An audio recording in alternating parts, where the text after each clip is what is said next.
Helix Sleep, the greatest mattress ever created by mankind, the only mattress you'll ever need. And honestly, I don't really believe in monopolies, but I truly believe that Helix should be the only mattress company allowed to sell mattresses because they're that great. They're that affordable. They're that wonderful. Every time we lay our bodies on a Helix mattress, we're in heaven. It's truly amazing. It's kind of all we talk about when we leave our house and we're not sleeping in our bed. We're like, God, we really wish we were falling asleep in our Helix mattress. This is very much a true story. We do obsess. We talk about our Helix mattress almost as much as we talk about our child River. It's very true. We personally use the Moonlight mattress, but they also have their award-winning Luxe and Ultra Premium Elite collections. The Helix Plus is a mattress designed for big and tall sleepers, and the Helix Kids mattress designed for growing bodies and endorsed by child sleep experts.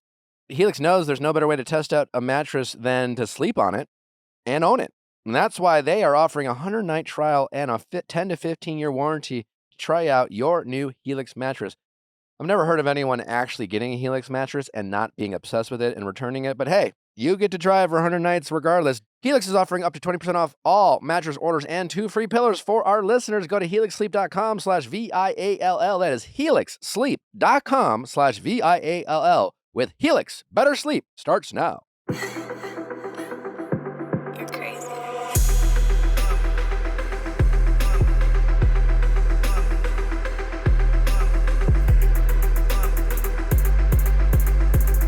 What's going on, everybody? Welcome back to another exciting episode of the Viall Files Going Deeper edition. I am your host, Nick, joined by the household, and we got a special honorary household member for this episode. The one and only Brianna Chicken Fry is with us. Round of applause. Oh, wow. That was sweet. Was it? Yeah. You're A round of applause. You're like Yeah, an sure. internet icon. Oh, gosh. I don't think so, but thank you. You definitely are. Thanks, guys. How are you? I'm good. I'm a little tired. I kind of had a rough morning. I almost had to cancel this, and I'm really glad that I didn't have to cancel Oh this. my God. Because I would have felt like an asshole. I just had like We would have family hated you stuff going home. forever. Well, no, I would let you because people that cancel the day of are the worst people on fucking planet Earth, and I didn't want to be that person, so I'm here. Well, thanks for being here. Yeah, no, I love you guys. You guys are the best. I'm excited to Amazing. be here. Well, we love you back. We have a great episode for you all. The one and only Kristen Doute is with us later this episode, obviously to talk about all things the Valley. And well, it's Kristen Doute, so she always delivers, as you might expect. So we're excited to bring you that as well. But before we do, obviously we have Brianna here. Is it Brianna Chicken Fry, or are we? Because I know, like, Are we dropping chicken fry? Because your team I'm never gonna introduced drop you. it. Like it's, I'm How never do you gonna do be that? able to drop it, but I just like You want to wanna be drop- Brianna. Do you? Yeah, chicken fry is it's so bad. It was like your Twitter, Vine. It was an what was accident. It was an Long time I ago. read accident. online that something about Burger King and your leg looked like a Yes. Burger King Well, chicken fry. I don't even really remember what it stemmed from, but I was still in school and I wanted to go to med school. So I was like, I can't be posting with my last name because they're going to find me. Yeah. And then I just did the randomest shit because I didn't think anyone was going to follow me. And then I became Chicken Fry. People yell on the street. So your "Chicken Fry." master plan was like, no one's going to figure out who I Yeah. am if I go to med school. I was like, this is like my Finsta. Yeah. I didn't yeah. think people were going to see my videos. I thought it was just going to be my friends. And then they started blowing up. And I love, like, Chicken Fry is hilarious. It's funny, but people think it's my actual last name. I was that person. Yeah, I Yeah. know. Really? Yeah, which I is was like- fair. It's I was fair. like, that's an iconic last name, like Yeah. biological He last said name. it this morning, and we were like, Justin, You that's thought it was not her I'm sorry actual for calling you last name. stupid. I thought it was iconic. No, thank you. It still is. Thank you. Yeah. No, I As love someone it. who's always wanted a nickname, I don't think you should drop it. Okay, I know. I just like, I hate that people think it's my real last name is Yeah. the thing. It's annoying. Well, your last name could be Viall. Yeah, that's true. Yeah, but it works. That's sick. You know? Her last name could now be Viall.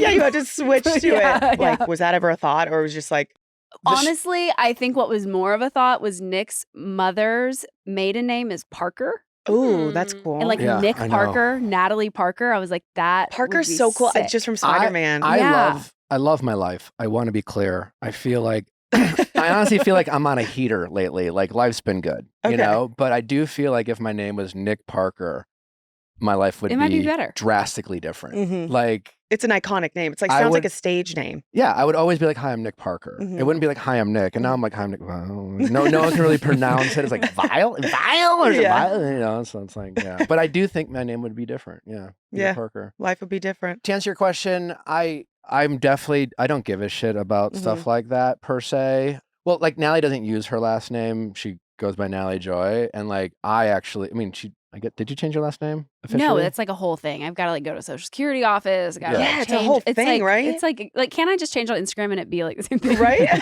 you Well, that's the imagine? thing. I think publicly, I think you keep as is. Natalie Oh. Joy's iconic. Yeah, Natalie Joy, Yeah. just keep it like Oh, that. joy. And then on paper, it Right. can be vile. To answer your question, I am not offended by her not. I'm Natalie Viall. You know, like Yeah. I don't care. And would I take? I mean, there's an argument to be made that she has a cooler name, so like aesthetically pleasing. Yeah. I've been tired of explaining my last name to people, so That's I fair. think my mental health would improve. If you just took yours. yeah. Yeah. Okay. There's Do always you? time. Are you care about that? Like, I don't know. What is your last name? Ooh. My last name is it's Lapaglia, but everyone says Lapaglia. It's like Americanized. I love my last name. I think it's really pretty, Lapaglia. It is. So that's why I'm like, if I have to give it up one day, it's just kind of sad. You have to like let your identity go. Like you're that person for so long. And then all of a sudden your name, like it's dead. Yeah. It's just kind of, it's a tradition, of course, but I don't know. It's a little, I'm going to What's miss your my middle name. name? Rose. That's our daughter's middle name. We Really? named after you. Oh my gosh, I knew it. Yeah, Thank you. River Rose. We're like, River oh, Rose. Brianna Chicken Fry. But what's her middle name? You We're should have like, named her Rose, Chicken like, Fry, that's the it. daughter, just Chicken Fry. Fuck. Have you ever met anyone who's gotten a chicken fry tattoo because of you? Like, Yeah. You have. I have a few. They get like the actual Burger King chicken fries and then they'll like poke one out with like little hearts on How it. insane is that for you? It's crazy. There's been multiple. I used to do these things like college tours where we would go around to different colleges and throw parties and people would have me write things on them. They would leave, get them tattooed at like a shitty college tattoo parlor and then come back and like show me the tattoos. I'm like, why did you? I just realized They look I'm really just not good, as though. famous as I want to be. No one's ever No done one's that asking? of me. Aw. I think it also has to do with the drinking and everyone's like, this is a good idea. Yeah. And they always look good, but it is crazy for me to write something on someone and then them get it tattooed. I feel like it would be like fun to do with like your partner. Yeah. You know, like that would be fun. But for a stranger, it seems Yeah. scary. Yeah. Like, what if I ended up being like a serial killer one day Literally. and they just have me tattooed on you? That might be cooler. Yeah, true. That's true. Before. the Honestly, murder. more people would get the a tattoo of you That's true. if you were if people have a weird love affair with serial killers. I know, Do you it's plan on disturbing. being one anytime soon? I don't, it's not really in the books right now, but Okay. you never know if like life goes How many downhill. women? Circle There's back. been a couple women like Monster, the movie Monster. She was a serial killer. I feel like the woman serial killer, like, they usually kill people. They seem to have a That good sounds reason. bad. But I'm like, I feel like they kill bad people. You know what I Right, mean? yeah. Yeah, because we have souls and hearts and Yeah. we care. Yeah, we're not just out here murdering. Not eating Murdering to people. murder. Like, Yeah, no. Has there Just been a Dahmer. woman serial killer who's eaten anyone? No. Right. Well, I mean, There was that Okay. one lady who like she killed her husband. Oh my God. And made cut the his stew. dog. Yeah. She ate his. Yeah. Well, that too. Oh, that's and wild. Well, there's Elena There was Bobbitt. That's old school. She's the one that cut off the. that she cut off. Yeah. yeah. love her for yeah, that. there was one recently. Also, yeah, I'm pretty sure she was just.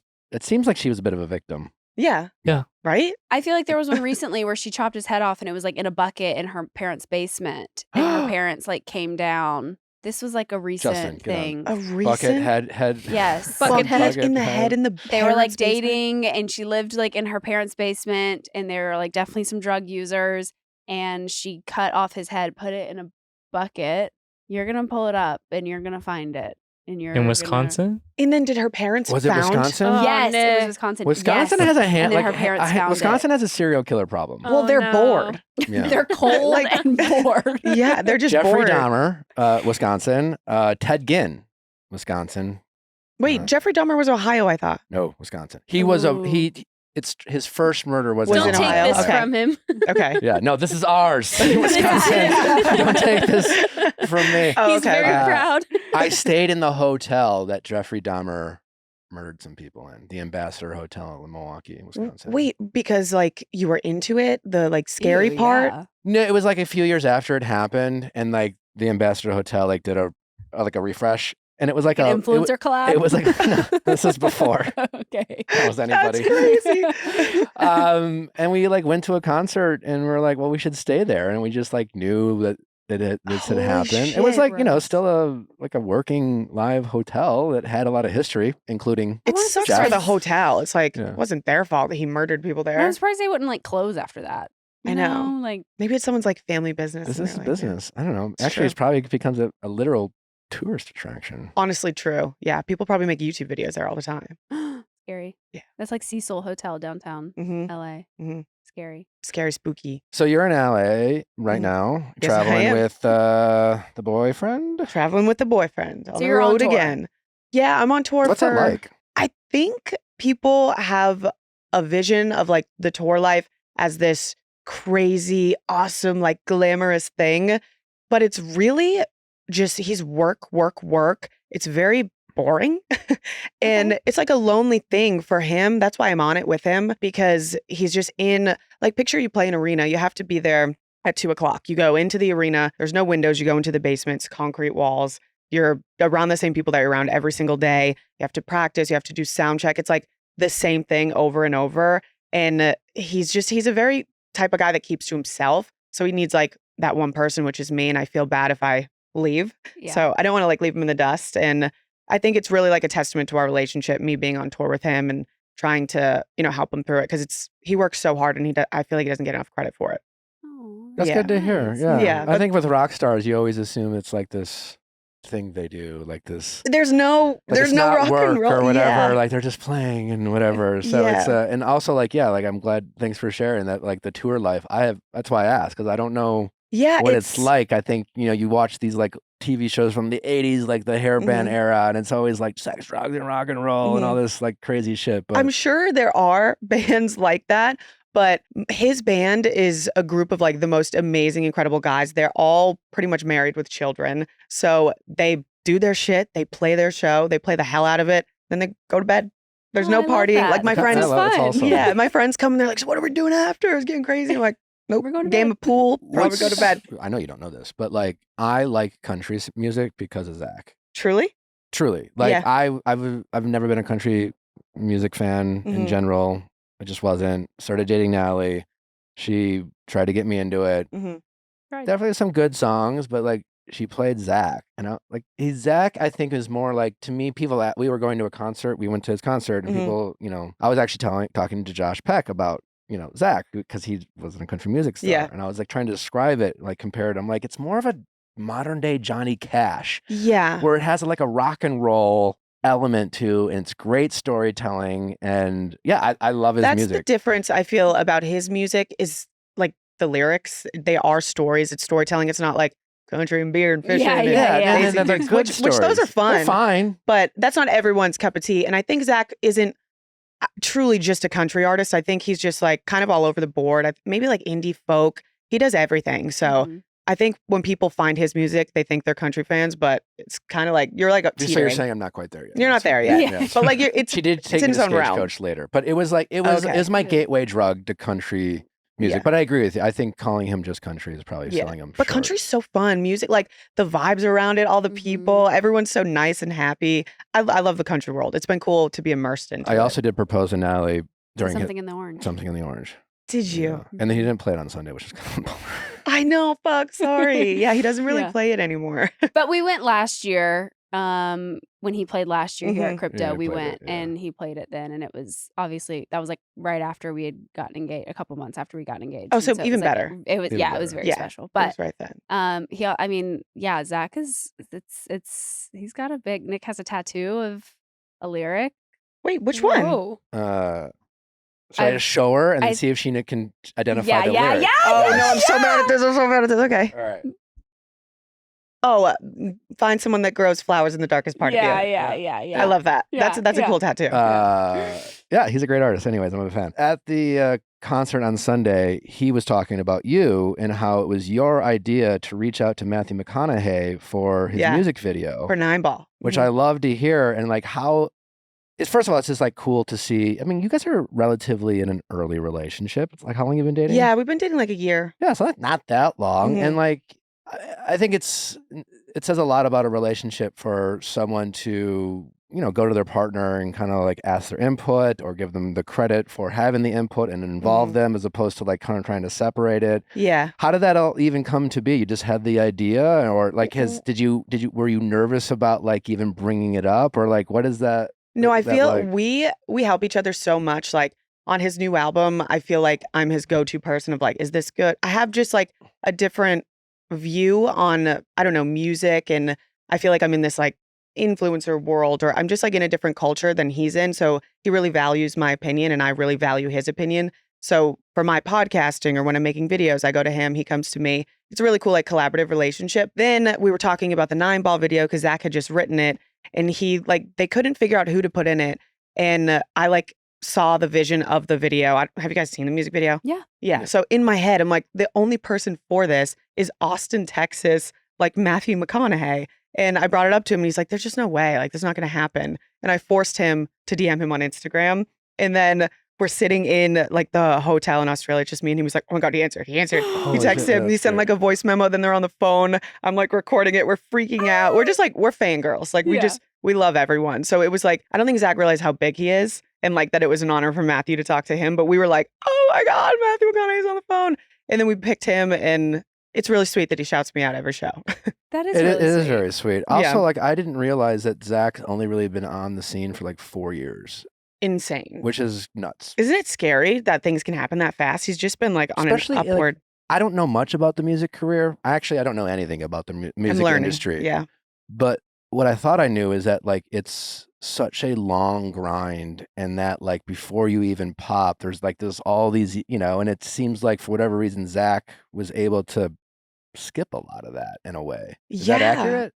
Yeah. I mean, he definitely grinded the hell out of it, but he was in the Navy when he first like started blowing up. Shit, I didn't know that. Yeah. So he had to leave the Navy because it was like becoming a problem. Like he was famous, like kind of like Elvis. Like he had to like leave because it was just on an upward spiral. But he put in the work. He's been on tour for like 3 years straight. He was like doing 1,000 cap rooms. Then it worked its way up to 3,000. Then all of a sudden it's like arena shows. So it was behind closed doors. There was a lot more of like the grind, but the acceleration of like 1,000 people in a room too. Like he just sold out stadiums and is adding 2 stadium shows to his tours.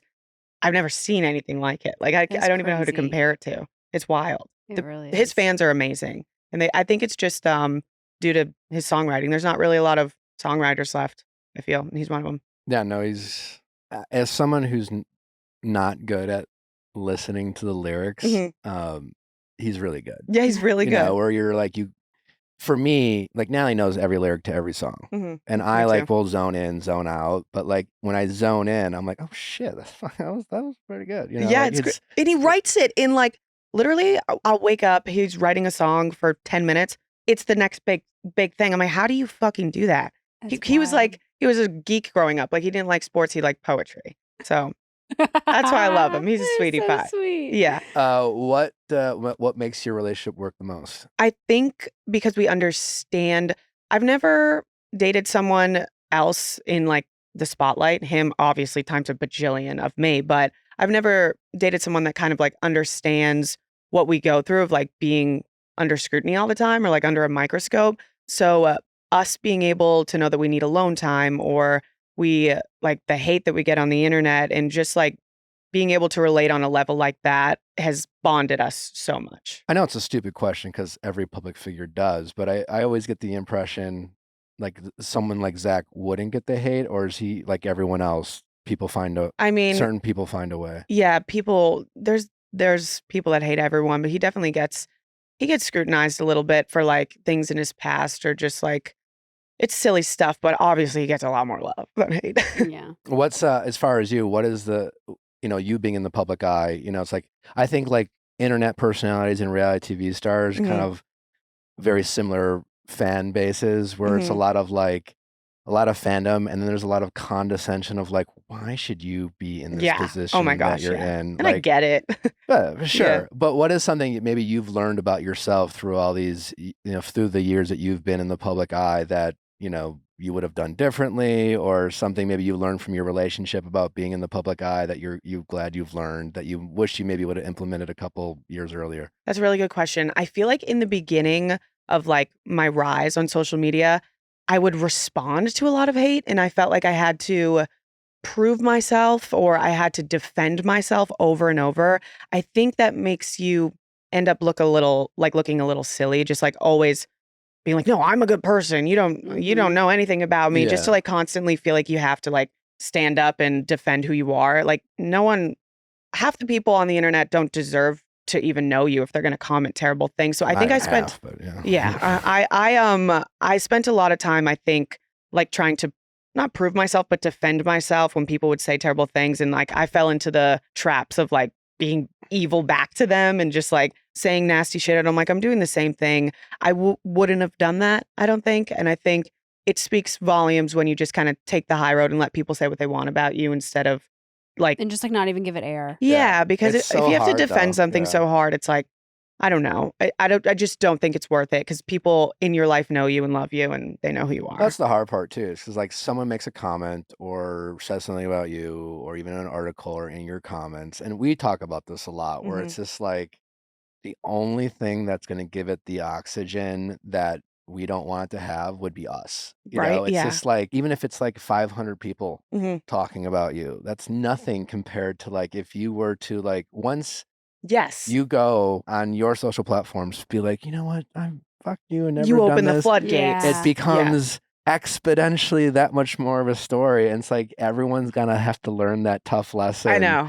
And it's such But a it is so hard it's not so to. no, it is. It's so hard because to do that, you do have to let a lot of people say a lot of nasty Mhm, things mhm. and make up just bullshit things about Mhm. you, or and then it's like, well, you should say something, and if you feel like if you don't say something, then you're letting those people win, or you're Mhm. letting them like do, and it's so hard to do, but like It's so it hard. sucks when the only right thing to do is nothing when it comes to the internet, but it's fucking brutal. Right? And I think it truly does take, like, not everyone could do what we do and be under constant scrutiny or like always someone talking about your character, like who you are. It takes a strong person to be able to do it. So I give everyone in media like credit. I mean, the only person I've seen be on the offense online and do it like where it's like, how do they get away with it and how do they do it so well is Dave. Dave. Uh-huh. Yeah.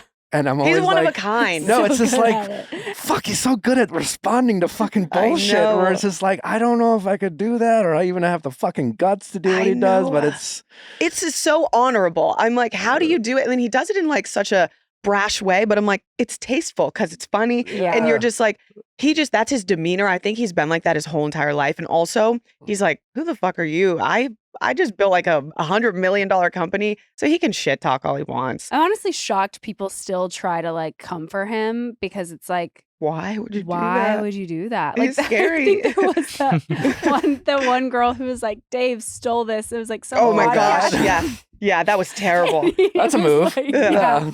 that was insane. I was like, babe, you are bold. You Mhm. have a lot of Yeah, you have guts balls, or under you just you. have no Yeah. idea Or you have no who idea. Dave is. Yeah. Yeah, he scares. Maybe that's why we were talking about that before we started recording, are scared to come on BFFs because they think we're going to be mean. But I'm like, Dave just only says, honestly, the truth or like what's on his mind. Yeah. yeah, So it's kind of cool. Yeah. I wish I was more like People that. more afraid to go on BFFs or Viall files. I don't know. I was telling them before I came on the podcast, people like my friends were like, be careful. They're scary. They really hound people. I'm like, what? I didn't think so. I don't feel like we do. I feel like That's a we good- always say that, but everyone who comes on, they're Says like, the same thing. everyone. Really? Yeah? Yeah. Well, the only tough part is we do cover obviously like a lot of these shows, and like we don't know them, and Yeah. so we're just covering them like people cover sports. Yeah, you know, guys and are it's not journalists. fucking personal, Yeah. and it's well, not journalists, but We are Entertainers.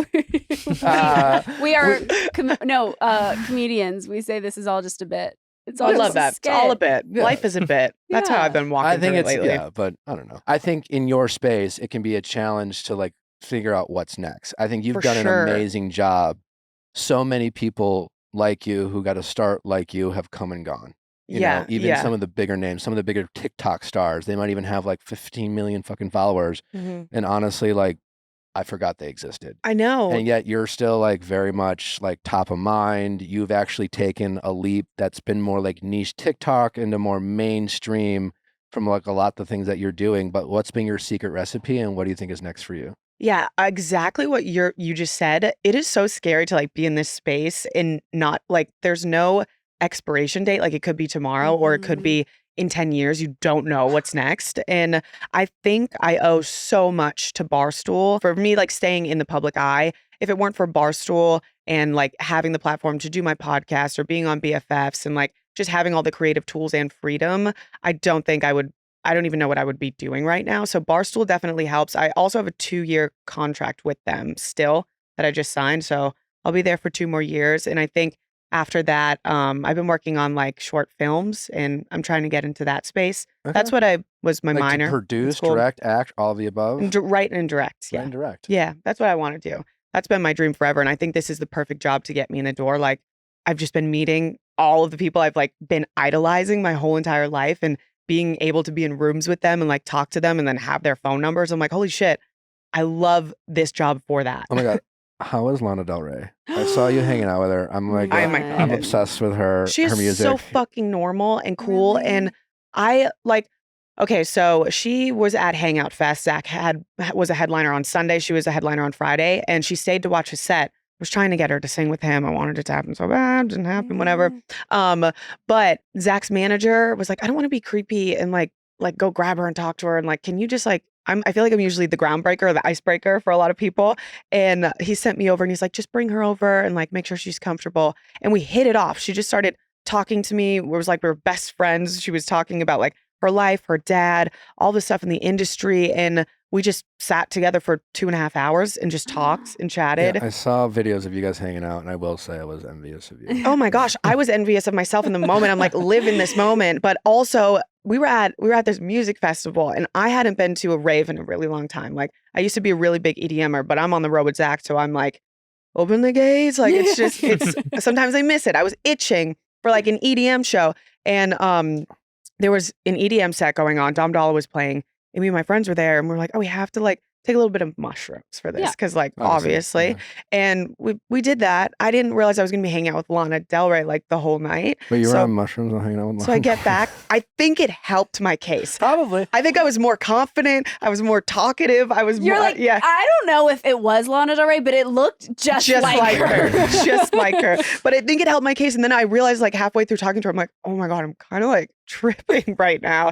But it was great. She was amazing. She's so normal, so sweet. Like she had her childhood friends with her. And it's refreshing because I feel like I meet so many people through this job now where it's like, oh, you're not who I wanted you to be. Like you never meet your heroes type of thing. Lana Del Rey exceeded my expectations. And she's fucking gorgeous. Sometimes on mushrooms, you can be your best self. I think that's true. It was a microdose too. So Obviously. Obviously. Microdose. Yeah. But like all my anxiousness and neuroses, I feel a lot of that goes out. me too. I come like a normal, nice person who's not like, Yeah. like, I don't have to like recompute my Right? brain. I you know. Microdosing, well, mushrooms are becoming I haven't done it in a legal while. in so many places, but these like little capsules are what we took and they're like legal in Canada where like people that have anxiety or are a little depressed, you just take them and they're like, oh my gosh, my life has changed. Is there maybe like future for like a Lana Zach collab? Like I feel like that. They definitely are both groundbreaking. open to it and hopefully one That's day amazing. that will That's happen. We amazing. love that Yeah. for them. They love Uh, each other, so I think it could totally happen. I saw y'all talk about a car wreck y'all were in. Oh yes, that was terrifying. Like what happened? It was so scary.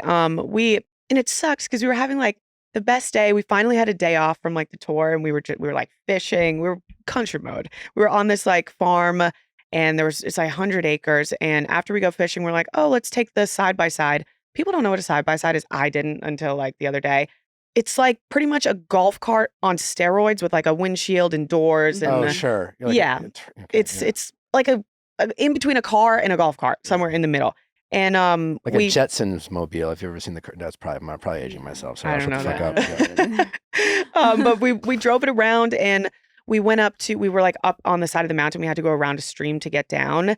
And we were going like 15 miles per hour, but maybe like 25 miles per hour. Nothing crazy. So we weren't expecting anything terrible to happen. We were like on the side of a hill and we just turned wrong and like all the weight went on one side and we rolled like 3 times. Everything shattered. We were like on the side of this mountain and it was so weird. I never tell Zach to put a seatbelt on. It was Mother's Day and his mom had passed away. So we think it was like his mom in some weird world. But right before we got into the car, I'm like, Zach, you have to wear your seatbelt. You have to wear your seatbelt. I don't know what like inclined me to say that. And if we didn't have our seatbelts on, we would have died, which was so crazy. Kid Rock's assistant, like the next day, died in a side-by-side accident Are you serious? because he didn't have a seatbelt on. Jesus. And I was like, holy shit, rest in peace. That's horrible. So like, it was just a weird Oh it was a my really weird God. day. And like the fact it was Mother's Day and I told him to put his seatbelt on, it was really scary and traumatic. How did you? I mean, how did you recover? I mean, not recover, but like mentally, like, yeah. Did you have to like? How did you unwind, or like when you have a moment like that where you realize I could have died? Yeah. Is that It was so traumatic. Also, we actually thought Zach was dying because we were on the side of the mountain and he had cut open like his whole arm and there was like I was obviously in an all white outfit for some reason. Obviously. It was Oh, all red. It of course. was fucking crazy. Oh I my was God. covered in blood because the way that we landed, I was on my side and he was hanging from a seatbelt above me. So all of the blood was on me and he just like made sure I was okay. And I'm like, I was in total shock. I'm like, oh my God, there's so much blood. Like it was in my eyes. I couldn't see. And we don't know if like he hit an artery because you only have 3 minutes to live if you hit an artery. And we're on the side of the hill and we're calling for security, but we're so far away from everyone. So he's getting lightheaded. We're trying to walk. He's like falling. I'm like, holy fuck. He's like, holy fucking shit. Like, this is it. We like took his belt off, made a tourniquet. Thank God it was not as like serious as we thought. But in the moment, You didn't know. we didn't know. So we were like, I was fine. I was unscathed. I had this little cut. Oh. And I'm just like, oh my God, I'm driving. So I'm like, did I just kill my fucking boyfriend? And then the ambulance comes and it didn't hit an artery. He just needed stitches. It was just a lot of lost blood. But in the moment, it was so traumatizing. And then after, we had to pack the bus up and drive to like Arkansas that night. So we had to like brush over it. My cat got loose right after. So we have to like go through the woods and search for the cat. It's like midnight. And then he has to play a show the next day. So it kind of just got steamrolled into like, oh, that was fine. That wasn't You a just big kept deal. going. And then we kind of had like a breakdown. We were like, holy shit, that was traumatic. We need to talk about it and move on. Yeah. And we're okay. But it was really scary. And wear your fucking seatbelt. That's the one thing I got out of it is wear your seatbelt. You guys have been dating for about a year. Zach's been around for about 4. He's got some iconic songs that Natalie, I think, informed me that may or may not be about like people from his past. Natalie has a rule called BN, BN. before What's that? Natalie, which is like Oh, nothing really happened before Natalie. I like that. And there's Uh, BB. but more of a joke. But like, is that no. weird? This is funny. People Or, ask me like- this all the time. And also, like, do you want someday, I'm assuming, to be written into his songs? And is that extra pressure for you to make this shit work? So oh that my if it- gosh. like, It's funny. That's a funny question. I think I knew what I was getting myself into. Like I fell in love with Zach's songs when he was singing about whoever he was singing about when he wrote the songs, you know? And I think you have to be a mature person in the Sure, sense of like I have to he's got these songs are his biggest fucking songs. But Yeah. also what a lot of people don't know is like he just takes inspiration from he tells this story about I Remember Everything on stage, but everyone thinks it's like about someone or something. He was in Long Island and he is so incredible in the sense that he can see something in front of him and then create a whole story about it. So he saw this waitress like get into a guy's car like after being in the bar all night and working and then going home with him. And then he wrote a story about what he envisioned her life. okay, yeah. So I think people don't understand that not every lyric is super attached to him. He Yeah. is so Okay. incredible in the sense that he writes so that everyone can feel something. So And they're a not so personal. And of course, there's love songs about other girls. Like, of course, he was in love before. Sure. So was I. So I just don't have songs about it. But That's like, very mature of you. Yeah. I think Could you imagine if you're like, sorry, I'm gonna.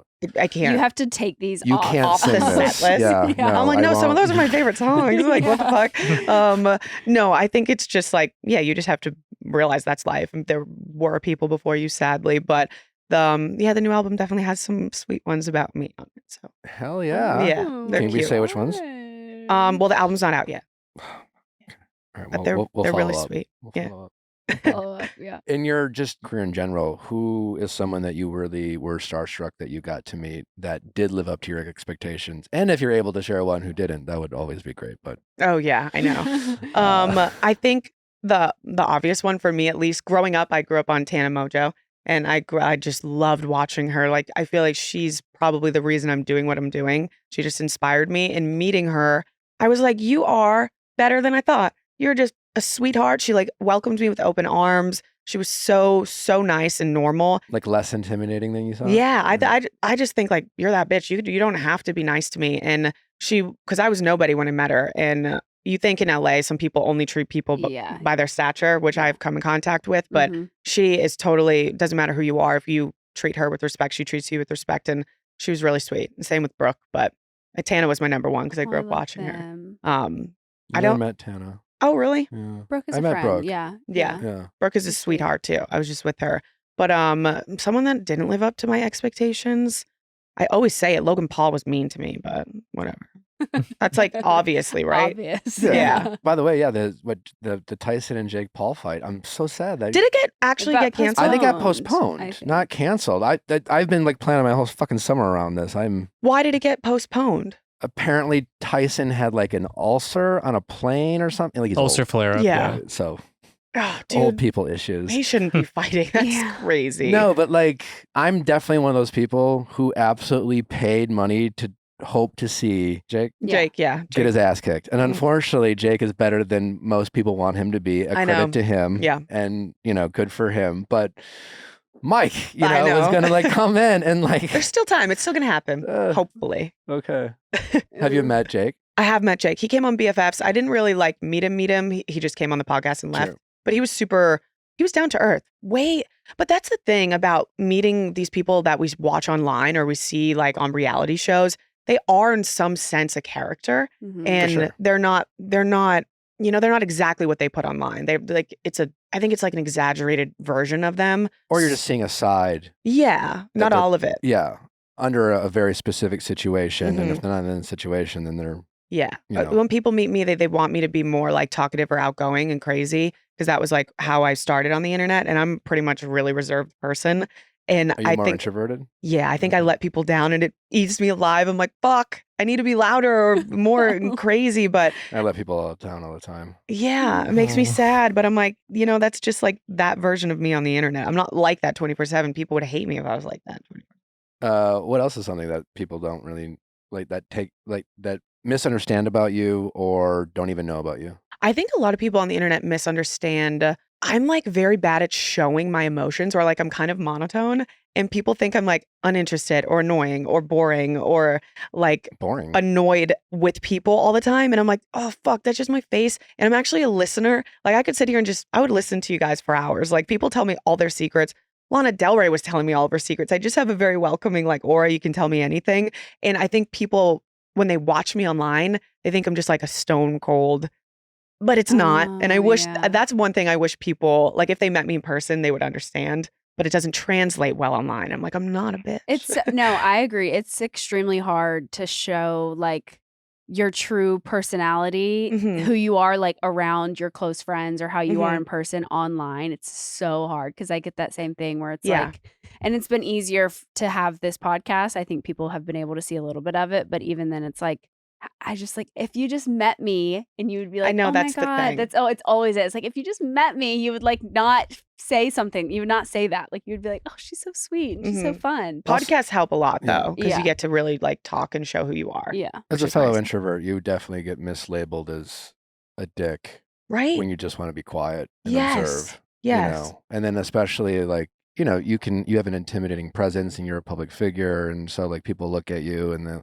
oh, she's attractive or this or that. And they just immediately assume that you're quiet because you fucking hate the world. Yeah. As opposed to you just being like, I just honestly just didn't want Honestly, I'm just talk to quiet. anyone. And I'm in my head being like, fuck, I'm just saying the wrong thing. I'm just saying the wrong thing. Oh my God. And it's so crazy that it gets misconstrued as you being a dick. I'm like, actually, I'm thinking of how to make you comfortable in my head right now because I don't want to make anyone uncomfortable ever. I'm such a people pleaser. But the introverted thing, being an outwardly like extroverted person online is so hard to navigate. I'm like, oh, that's something I wish people knew. I'm an introvert, I guess. Okay. Yeah. How much would you pay to see Jennifer Lopez in concert? Because most people wouldn't pay $8.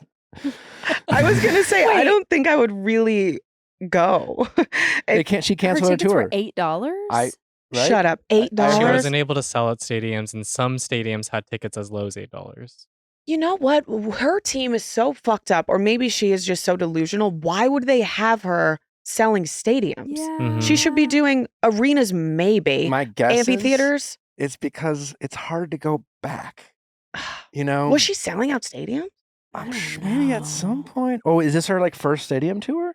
Mm. Oh, that would be That is crazy. that'd be bad. That would be, I just yeah. think she's such a star in Yeah. so many areas that But I don't Maybe think they overestimated. the music is the star of No, I would J-Lo. agree, I but- think J-Lo Yeah. herself is the icon. She's the star because she did it all. She could make music, but she's not Beyonce. Right, She can right, act, right. but Yeah. she's not, like the most Meryl great Streep. actor. Yeah. Do you think anyone on her team has the guts to be like, you're not Beyonce?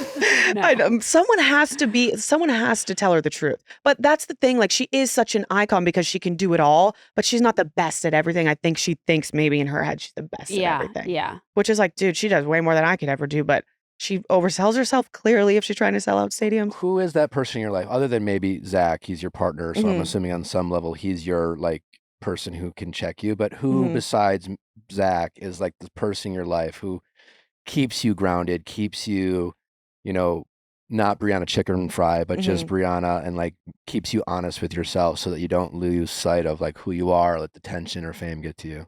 Definitely my best friend Grace or my family. I'm just like so close with my friends from home and my family back home. But Grace we're in this together where we kind of have to check each other. And it's really nice to have her during all of this. She's my best friend. She's also my podcast host. And she's just my ride or die. I'm her ride or die. We're each other's biggest fans. Without each other, like, I don't know where we would be. How'd you meet Zach? I met Zach. It's kind of a weird story. I met Zach. I went to his concert and I went on stage to sing Revival because they bring someone up to sing Revival all the time. So they brought me and Josh up. Oh, okay. Yeah, it was crazy. I was like, We were, what? Yeah, she didn't respond to my DM, so that's why we I didn't see it. I felt bad. Oh my gosh. Can you sing? No. God, No, no. you know how everyone. No, I know, And okay. no one's really like. But sometimes he does bring people on who can He brings- perform yeah, and He brings sing. fans and, like, on Yeah. all the time to sing Yeah. like songs. But no, the Revival thing is just like they try to bring like someone cool out. So like they bring NFL players all the time, or like we were just the ones in New York. Sure. So it's like, oh, it's gonna have to be these guys. And I was like, all right, I'll do it. And me and Josh went on, we sang Revival, whatever. I don't even talk to Zach after. It was actually so embarrassing. After the show, after we sung Revival, Josh went up to him, like dapped him up. I went to like shake his hand and be like, thank you. But like he went for a hug and then I went for a hug, but then he went for the handshake and I just like walked away. And I was like, that was so Out of here. humiliating. Oh my God. I walked away. Like I didn't even have a crush Ew. on him at the time. I was just like, you're Zack Bryan. Yeah. But then that happened and I met like his whole team and his band and I made a podcast episode about it like a few weeks later, being like, eat the rich besides Zack Bryan, because he was just so kind and his team was so welcoming. They didn't have to be and they were so normal. And like I said, I've just experienced like bad people in LA. So it was a breath of fresh air. Made the podcast episode. I kind of owe our relationship to this guy named Jay Sisko who works for Zach. He kind of like set us up.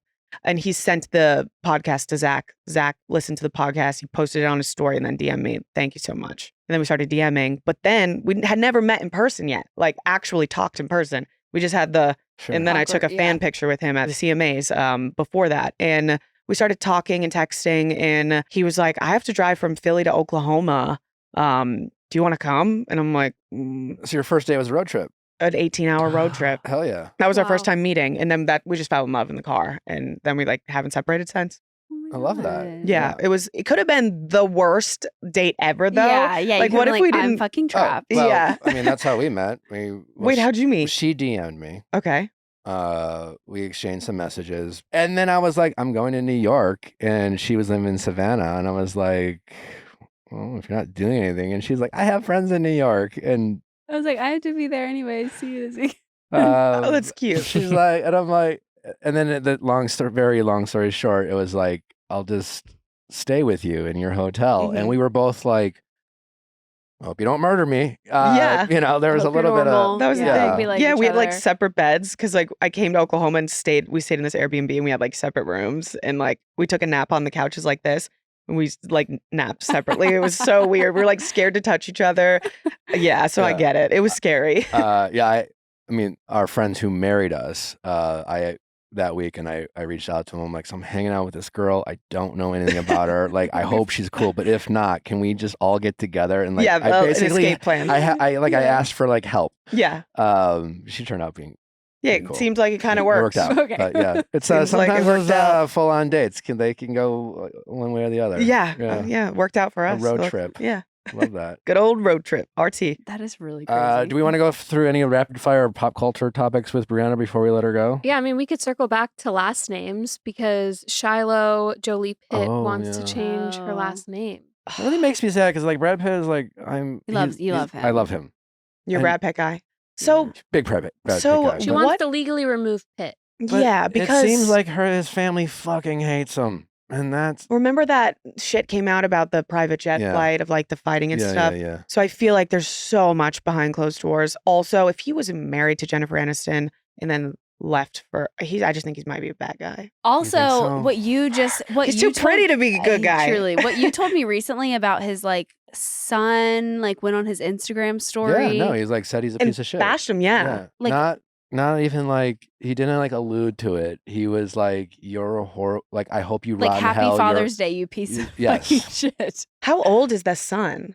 He- 20. Oh, Yeah. fuck. Because I was going to say, I hope it's not the weird instance where like the parents get divorced and the parents kind of like make them pick a side, Mhm. but they're old enough to Yeah. have their own decisions at this point. Yeah. So At this he's point, clearly. but I guess. Yeah, I don't know. That's the crap. It's like as a you want to Yeah. believe, but it's like at the end of the day, you whatever You is have to right. separate the art and the person. You can still go watch your Brad Pitt movies and love him, Yeah. Yeah. but you know, you I- just can't scream he's a good guy anymore.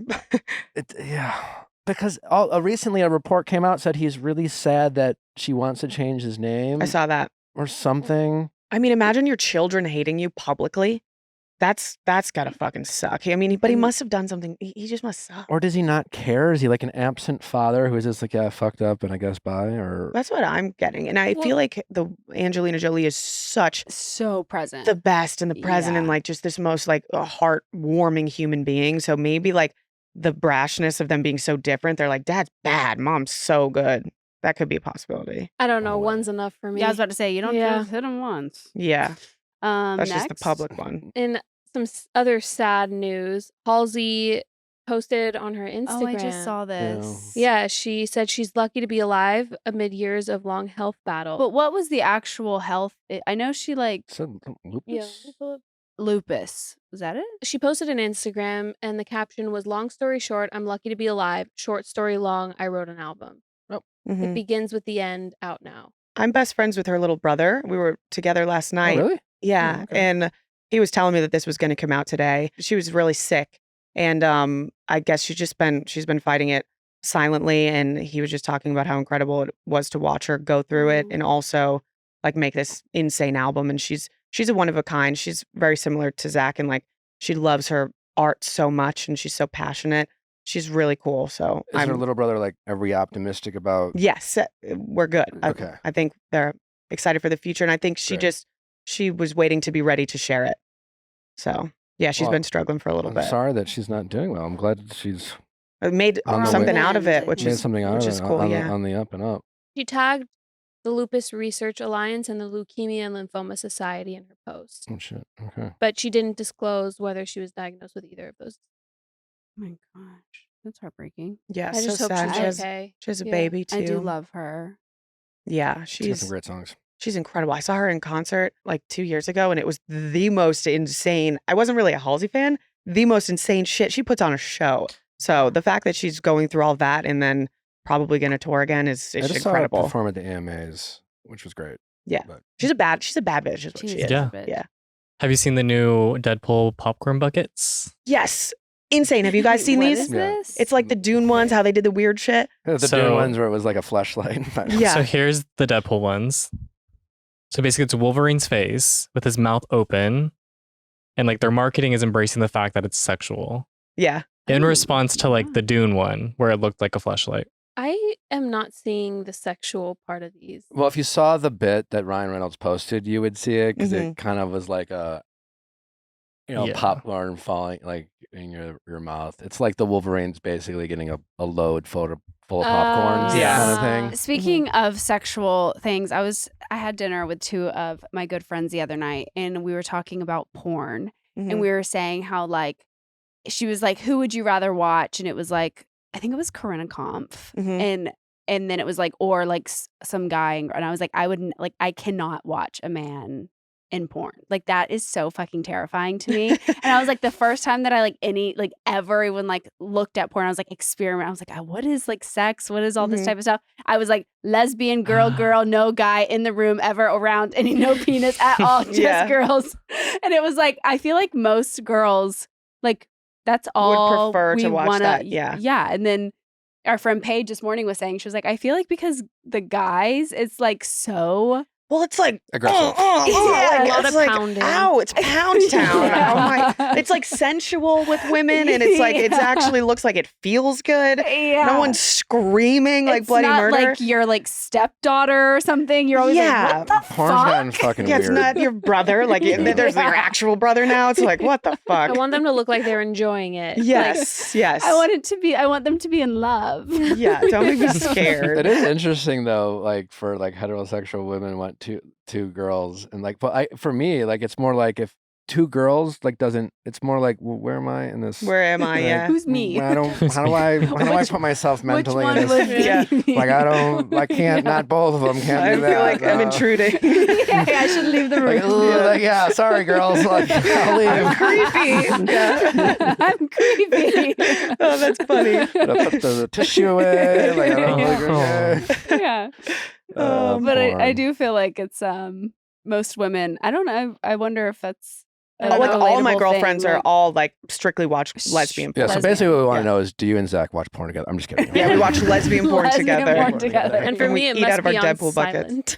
silent. Silent. Silent. Silent porn? don't Do wanna not hear want to it. hear it. Nope. Oh, that's you could like make it up in your head, I guess. Yeah, Yeah. I just don't. I don't know. The sound makes me. What's part of the Is sound? it the dirty talk or the smacking? It's everything. I mean, like, Yeah. not the actual literal. it's The man breathing behind the Yeah. camera. Ew. literally Yeah. everything. I just want it off. Anything else before we let you go, Brianna? I don't think so. This was so fun, guys, and you're So not much fun. scary. Yay, and it's not we're a scary not podcast. scary. God. You're not scary. You're very lovely people. Well, it's great having you. Congratulations on all your success, and I wish you much more to come, which I'm sure will happen. Thank Please, you. Can you plug all your Yeah. stuff you're doing? You can listen to my podcast, Plan Brie Uncut, and then BFFs every Wednesday. We drop episodes. So check us out. Incredible. Well, check Brianna out. Follow everything that she's doing. Don't go away because we have Kristen Doute with us up next, who obviously is a very giving guest, and she has a lot to say, and you should all listen. Your skin, it's important, and feeling good about the skin you're in is essential. Well, Apostrophe is here to help you get your skin glowing in time for summer. Apostrophe's goal is to help you feel confident in your own skin, whether you're dealing with breakouts, signs of aging, or acne scarring. Apostrophe will help you love the skin that you're in.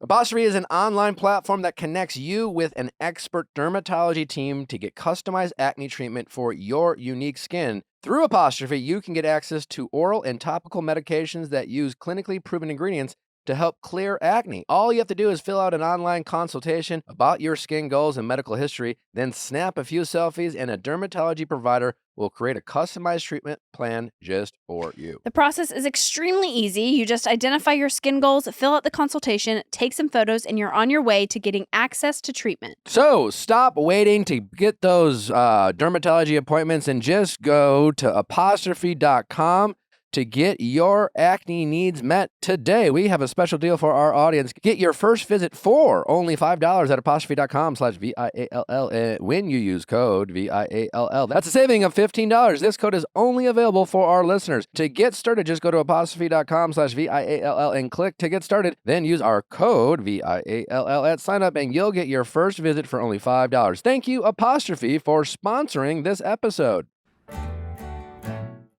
There's a lot of decisions you have to make when you have a baby, and the one that I feel the most comfortable and safe making is using Huggies for our daughter, River. I always tell Nick that when River's crying, she's trying to tell us something, and that's the case with most babies. They express it through cries, and so we've turned to Huggies. The new Huggies Skin Essentials are here. A brand new dermatologist-approved line of diapers, wipes, and pull-ups training pants that are all designed with baby's sensitive skin in mind. Their wipes are so thick and pH balanced to help maintain healthy skin. Their wipes have zero harsh ingredients for a great, gentle clean. The Skin Essential Diapers features the Skin Protect Liner, which is what helps take care of the ick and stick that can cause rash. They have this liner built in their diapers. The whole diaper helps protect against the top two causes of rash by managing moisture and running mess. The liner gives you the barrier to help absorb moisture and lock away runny mess from baby skin. Pull-Up Skin Essentials has your big kid covered too with a training pant that is ultra soft and breathable to help protect sensitive skin through potty training. Learn more at Huggies.com. Once again, head to Huggies.com to learn more. Kristen, welcome Nick. back to the Viall Files. How are you? I'm well. How are you? I'm doing very good. Great. Also, should we reintroduce, not even introduce, Everyone knows her. everyone knows Paige. Everyone knows her. Everyone knows Everyone loves her. Honorary member I'm of the back. household. I'm back. Yeah. Thanks for having me. Duh. Second, well, I've done one other podcast since this. I went on Josh's podcast, Oh. Oh, wow. but this is my first and my favorite. Sorry, Yes, Josh. obviously. Absolutely, period. And Gibson is here. Paige Beck is Yeah, here. Beck. Friend of show. Also friend of Mine. Kristen Doute. Friend of Kristen was everyone. like, Kristen's like, can Paige come? Yeah, I'm like, whatever makes you feel most comfortable, Kristen. Like, And then we're like, hell yeah, we love Paigey. I'm here. Paige is like a lubricant. Thank you. Oh. A friend of everyone, Paige. She gets the people talking. Yeah. How you been, Kristen? I'm great. I'm getting over this crappy germ cold situation that's been going around Yeah, from kiddos. we had a little bit of that Yeah. at the Yeah. actual household of ours in the group. Yeah. I was just hanging out with babies last week. I was Yeah. with Paige's baby, and then the next day I was with Cruz, Brittany's baby, like Mm. wiping noses and, just all the practice that I need before motherhood. And then you have your handsome fellow. my fur baby. Yeah. Yeah, he's not been home alone ever. So it felt odd to start today. How old is he? He's 8.5, but his Years. 8.5 years old. Yeah. He looks like a puppy. Yeah. Wait, he's 8.5 years old? Yes. He's never been home alone. Yeah, I was gonna say for No, 8.5 well, we years. had another dog and he passed away a few weeks ago. So Oh. my he's God, I'm like, so what do sorry. I do by myself? And then he Mhm. barks. It's just like a whole thing. Aw. We're He- happy to have him. Thank you. Yeah. He's excited to be here. We hope he spills the tea, honestly. He got a haircut. What does he know? Give him a Dude, mic. If Gibson could talk. My favorite thing is to watch Kristen with this dog, though. It's like best in show. She's like running around with the treats. Yep. I hope you give the people a little taste later. I will. Gibson up, Gibson kiss. Gibson. Yeah. Is he well trained? We are picking up He our is dog, best in show. Steve, today from his bougie camp. Your dog's name is Steve. Yeah. Mhm. I love that. Thank you. Steve Thank and you. Jeff. I'll let him know. He's Steve cute. and Jeff. Yeah. I'm so sorry you didn't get a cooler name, dude. Oh, Gibson's pretty cool. Gibby. Was he Gibby. named after the steakhouse? He's named after the guitar. Yes, of course. Kristen's vegetarian, so ouch. Yeah. Oh my God, Like, gross. dare you? Thanks, Paige. Disgusting. Absolutely not. Yeah. Could you imagine? He's like, I'm naming this. I hate Sorry. steak, but I'm naming my dog Prime rib. Prime Rib. How's your heart been, Kristen? My heart. Yeah, My heart is doing well. it's doing well. Yeah. We That really was a enjoyed. nice question. We all. He asked ask everyone. everyone. Oh, I don't Yeah. think you asked me that last time. I think you were like, let's jump right in. Tell me the tea. We'll Zero ease into it. concerns for my heart. Yeah, zero fucking concern. No, still want the tea. Yeah. Don't get confused. Don't get confused. But how was your heart? Well, yeah, my heart as well. That's good. Yeah, I have great friends, awesome boyfriend, great dog. Can't complain. Not to start heavy, but I do Sure. want to say after watching the finale, Mm-hmm. and I don't feel like, and I hope it's okay for me to say, Of but like course. I'm really sorry about your miscarriage. Thank you. That was really like, I don't feel like it got the due attention that it deserved. Yeah, I mean, it happened after filming, like after we wrapped the No, I season. understand. So it was up to me if I wanted to discuss it, but we talked about it on our podcast. And I did that more for, like, Luke and I did that for ourselves because we didn't know how to keep going without, like, on the podcast without just like talking about what was really going on. Yeah. And it was one of the best decisions that I've made because of there's that positive community that you have on social media. Like, instead of all the trolls and the negativity, suddenly there's this like whole open door to this positive community of women and men who have been through that. Yeah, I mean, watching it It was last pretty night. wild. Yeah, we obviously we recently had our daughter River, Mhm. but we remember Nally getting pregnant, and it really struck a chord when you talked about just coming up with names and visualizing Mhm. things, which is obviously for us being first time parents was part of the process, and so yeah, I really empathized for you Thank you. and Luke, and I think it's one of those things that unfortunately, miscarriage is a part of life, and a lot of people go through it, but it's a tragic experience that Yeah. I don't think sometimes is acknowledged as much as it should be. Yeah. It happens far more often than even I knew or understood. Yeah. Like, actually, how many women go through them that don't even know that you've gotten through them. But for me, my first time being pregnant and being that far along, to me, it was very far along. Obviously, in a lot of people's eyes, it maybe wasn't. But yeah, it's like, Natalie, Paige, it's like the second they're Your not mother. cells to you. Yeah, It's it doesn't like, really matter how long Yeah. you were pregnant for. It's As- like Right. it's It's gonna like be as hard. soon as you see the positive, you're like, you're a mom. Yeah, Yeah. totally. Yeah. So we're back on the trying train. Okay, well, that's awesome. Fingers crossed. Congratulations. That's Thank you. amazing. I'm really happy for you. Me both. Yeah. too. I just wanted to say that just because Thank you. I just it just seemed like, yeah, and I know you mentioned that you talked about it, but I wasn't sure, and I wanted to acknowledge that. Thank you.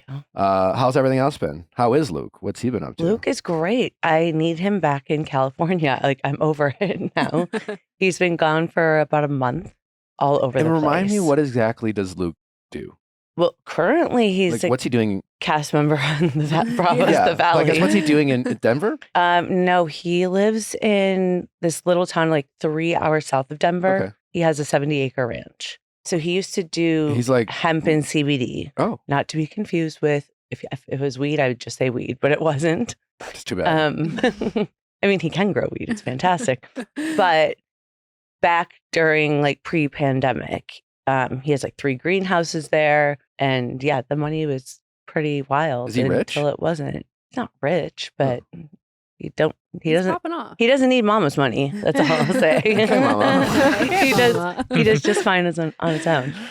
Yeah, so he has this huge ranch that we've toyed with a lot of different ideas what to do with it. His newest idea venture that he would like to do is sort of build like festival grounds there, which is Oh. really great to do in Colorado. There's a lot of grants for things like that to kind of get the economy bumping and boosting. So that's the goal, That's fun. amongst many other ideas and fun things we want to do. Is Colorado looking a little bit more appealing to you to move to one day, or are you still like, Absolutely no? not. I was gonna say there's The show's no way. not called Colorado. Yeah, no. Or outside of Denver. It's called the It's- Valley. Yeah. So. It's a great place to visit. Like, I like going there for weeks at a time. I mean, that's where we actually conceived. It's like no stress, no road noise, just a beautiful ranch, animals and the outdoors and the mountains and rivers and lakes. And it's just so peaceful. Might there be possibly, not to give the producers an idea, like a trip Oh, Oh. ideally. that we would be won't amazing. invite Janet to? Janet and her husband and her baby. We're manifesting a baby moon for you. Yes. In you have a- Colorado. yes, a baby A moon. baby Yes, moon we'll in have a baby Colorado. moon. And in the Colorado. words of Jasmine, none of those people will be invited to my fucking baby. Yes. No, yes, that's the kind of the Literally. point. Yeah. exactly. Flashbacks. Well, this is like, It's Perfect. genius. yeah, It's writing itself. it's writing itself. It totally is. Yeah. No, ideally, that would be so awesome if everyone could come visit the ranch We'd one love that. day. One day. Was the transition from like living that life and being kind of in the middle of nowhere and just on your ranch to coming to the valley and now being on reality TV? Like, how is he doing with that adjustment? I haven't It's- seen him since. I know you haven't seen him in a hot minute. Yeah. What's funny is like you'll hear him sort of, well, not sort of. He'll complain on the show, like in his like interview bites, how much he hates LA, blah blah blah. Once he's gone and he's at the ranch for a couple of weeks, he cannot wait to leave. He's so excited to come back to my, even though I'm in an apartment right now, we're actively looking for a house to rent for now for like a year or two. But he's like, whoa, furnishings and like elevators and a gym and a pool and like, you know what I Yeah, mean? yeah, Like yeah, not yeah. roughing it for once. Here's an idea. Oh, Okay, He's throw it at full me. of them today. Oh my God. If you can wait, well, if Natalie had her way tomorrow, but if you could wait like a few months, you can rent our house. Mm. This is serious. I'm serious. We're gonna move 3 bedrooms, 3 bathrooms, in the Love it. valley. Beautiful. pool, Pool. hot tub, Love. It's gorgeous. Backyard. Yeah. Yep. Like it's in the valley. Okay. So like You can continue. you continue on the show. Mm-hmm. Hot tub, projector. Yeah. What do you think? Okay, let's have that conversation. Okay, amazing. Backyard I think for the we dog. need to buy Mhm. our new house. Yeah, no, for sure. Right now. I agree. Right now. I'm just supporting everyone. Like, yes. Yes. Yes. Also, yes. Gibson. Yes. Gibson, you'll love it. You'll love the backyard. Last time you were here, it was in the heats of Scandival.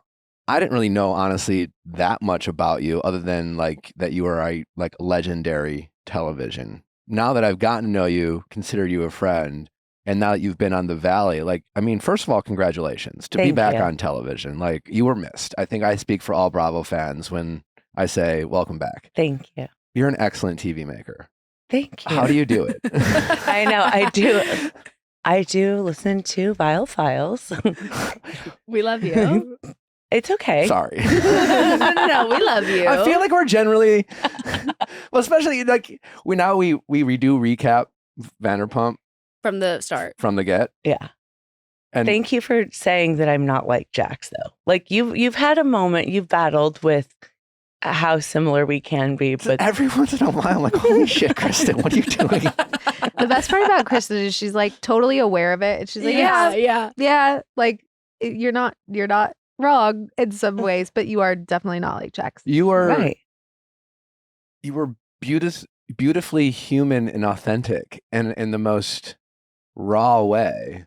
But yeah, like I said, was it last week? Mm-hmm. You have a It great. was with Danny and Nia. Timelines. It was Danny and Nia. You have That's a great. exactly You can tell your heart is good. You have Yeah. a great heart, and that's not Just the mouth. It's the mouth sometimes that You make gets me in mistakes. trouble. She's like, I said she had a boyfriend for a year. What I meant to say was a year ago. She had a It's like, boyfriend. When you say But that, she I'm like, caught it. yeah, no, She she like did. She she's corrected genuinely herself. sorry. She recognizes her oops. Yeah, and then Truly. the Yeah. after. She doesn't double down and is like, I'm just gonna dig deeper. She's When- like, you like there's sorry, the but- growth, okay? Yeah. Because It's Vanderpump Kristen would have been like, whatever, potato. You know what I mean? It was basically a year anyway. Yeah. It was here in my head, so like, Yeah. But Jax watched, especially last night's episode. It never ceases to amaze me, Jax. I don't know why I give him so much credit, but I swear to God, He's he great just- TV though. Sure, horrible person. It feels like. I think he's just constantly making things up in the most terrifying way. Mhm.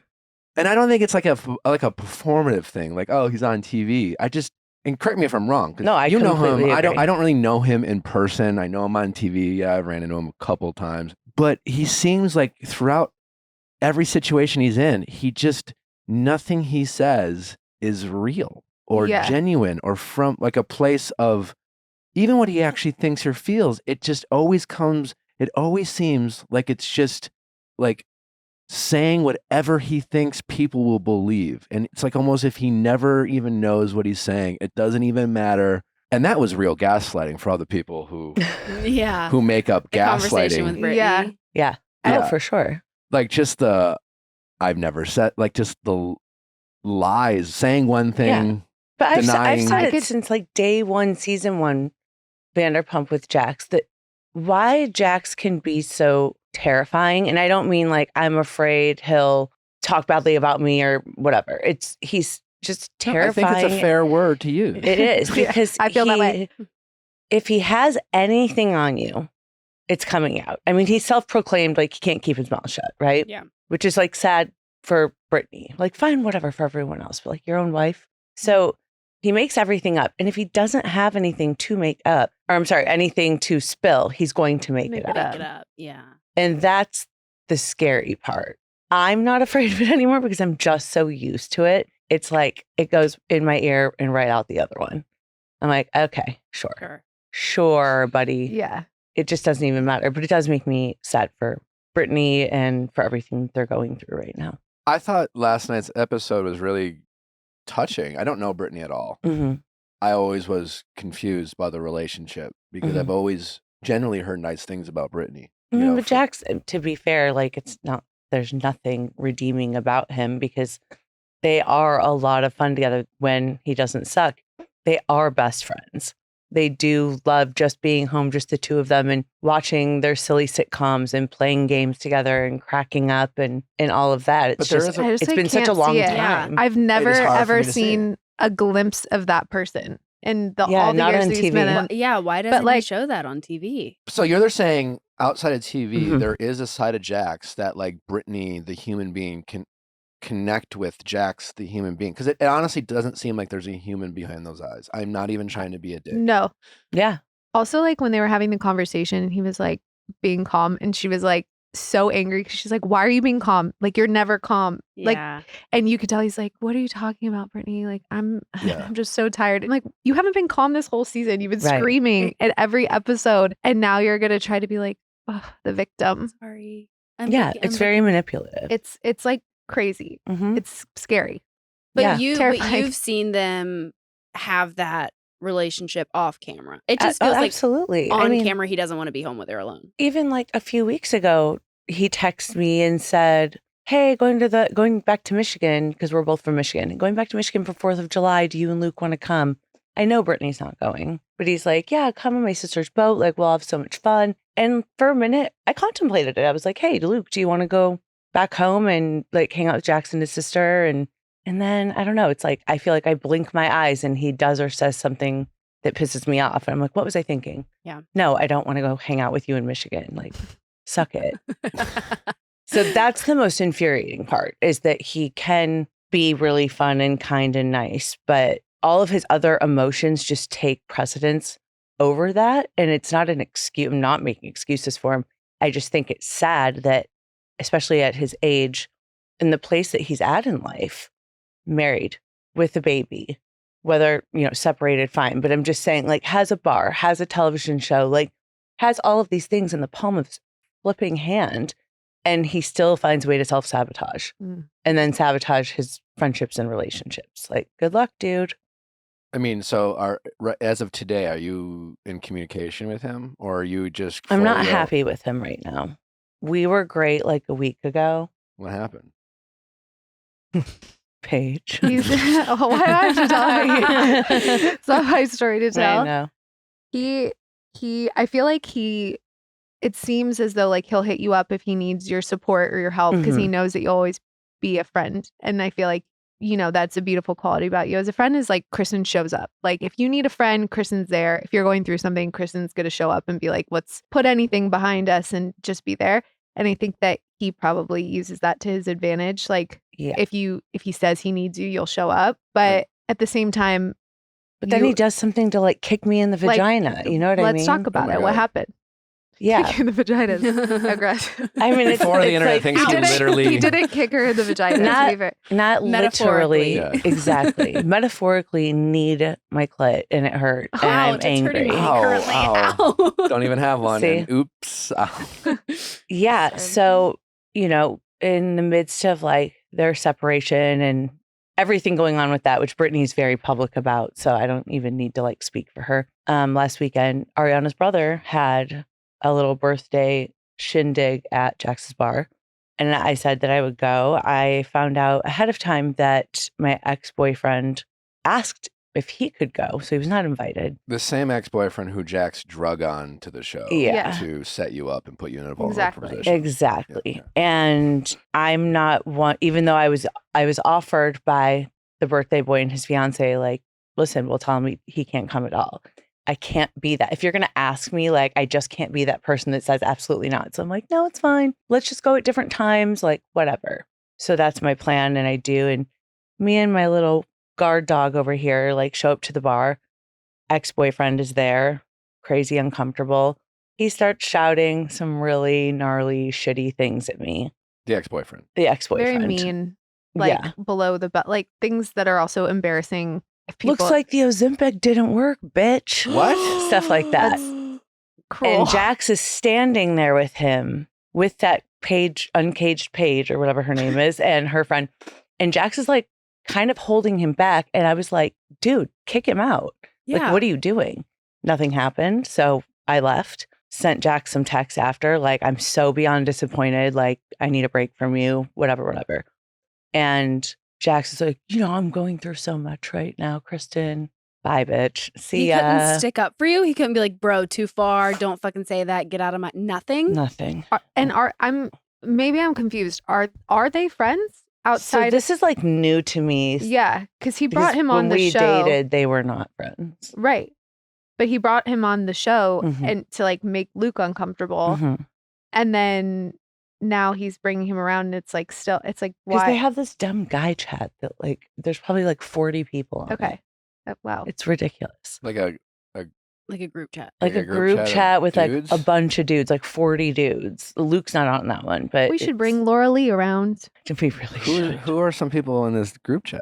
Do you remember the girl we dated? Show wise, Or not? I mean, it's just like all the guys you cut like so on the Valley when Jax had that guys' night, yeah. like all those guys, Okay. people nobody really knows, like guys he's been friends with for a very long time. The Tom's on there. Not Sandoval. Schwartz is, but Schwartz sometimes takes himself off. It's not really his like cup of tea, you know. I feel like Schwartz is trying his best, is whatever that is for Schwartz, the Yeah. people pleaser that he Yeah, is, yeah. to separate himself from the shenanigans of the bros. know. He's having a hard time having a doing hard it, but time. I feel like Schwartz sees the Schwartz. I feel like Tom. I gotta like Schwartz. Sees, it's like he knows this. It's not good for him, but he has such a loyalty to his bras. Yes, it's like you know? the loyalty to the and the history of it, or he's like they're back in the swing of things, you know. Support. They're having like a bar crawl. I think Thursday. This Thursday, they're having a bar call with like all the boys' bars, and they're trying to like support each other. Okay. But I agree. I think like Tom Schwartz in his heart of hearts is like, this sucks to be like the only good guy. So Jax never apologized for not having your back, not Nope. being a friend to you. You guys haven't spoken since then, No, right? haven't spoken. Not to sound like, but has Jax ever given a sincere apology? Yeah. Yes. Yeah. Okay. I mean, in the 16, 17 years I've known him, I'm You've sure I gotten could pick a couple. couple out. Yeah. Where you felt like he was Sincere. like, I know I'm wrong here, and I Yes. understand, and I'm actually sorry. Yeah, for sure. Brittany was also saying that he like always says that he's gonna, seek some sort of help or treatment or whatever, and then never actually does it. And then where we left off, he said he was. And she's like, "That's for the cameras." And then he's Mhm. like, "I didn't actually go." Do you think he will actually go at some point, or like has he gone since then? He has, from what he's told me. Okay. Does- Do you believe? And Yeah. I do, but will he keep up with it? I don't know. Yeah. Because that's the stuff to me that is difficult, because I want to believe that he wants to be better. Mhm. Not if it's not for her and if it's not for their marriage, fine. But like for your child, for the sake of like you as a like Cruz is only 3. Yeah. What's it going to be like when he really understands a whole lot better than what he does now? like who his Yeah. father is. Yeah, and like he I would needs love to he needs a interview man Jax. to he needs a Have you man to not look had up him on? to. I don't think Jax would ever come on. Nick is pretty Oh public my God, about his yeah. love for Jax. Yeah. But I would have But a. you had that with Sandoval. I would too. want to have a like a legit I'd conversation. want to give him like I just would want to know like doesn't this bother you how people see you like it's but it's you one- it's wouldn't one thing to get be a 20 real answer though. I know, but it's one thing to be a 23-year-old fuck on Vanderpump, making TV and doing your shit, but like 45. granted, he was in his early 30s, but either way, but Mhm. like now it's like don't you want to show actual change? All the bullshit he was running his mouth with during Scandival. Right. It's just like it was, and so many people ate it up, which blew my mind. Very Yeah. few people can get through to Jason Couchy on a level of where you're going to get like honest, true answers.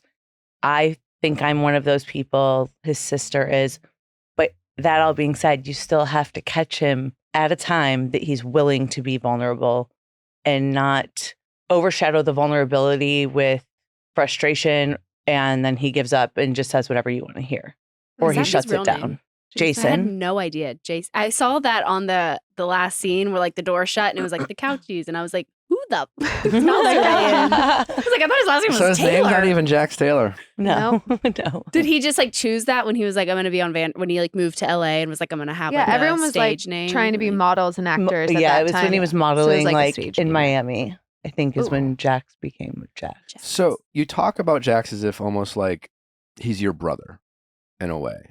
Like That's what we always the say. brother who you And I get it. are forced to be family with. Oh, I thought you were going to say something. Oh, no.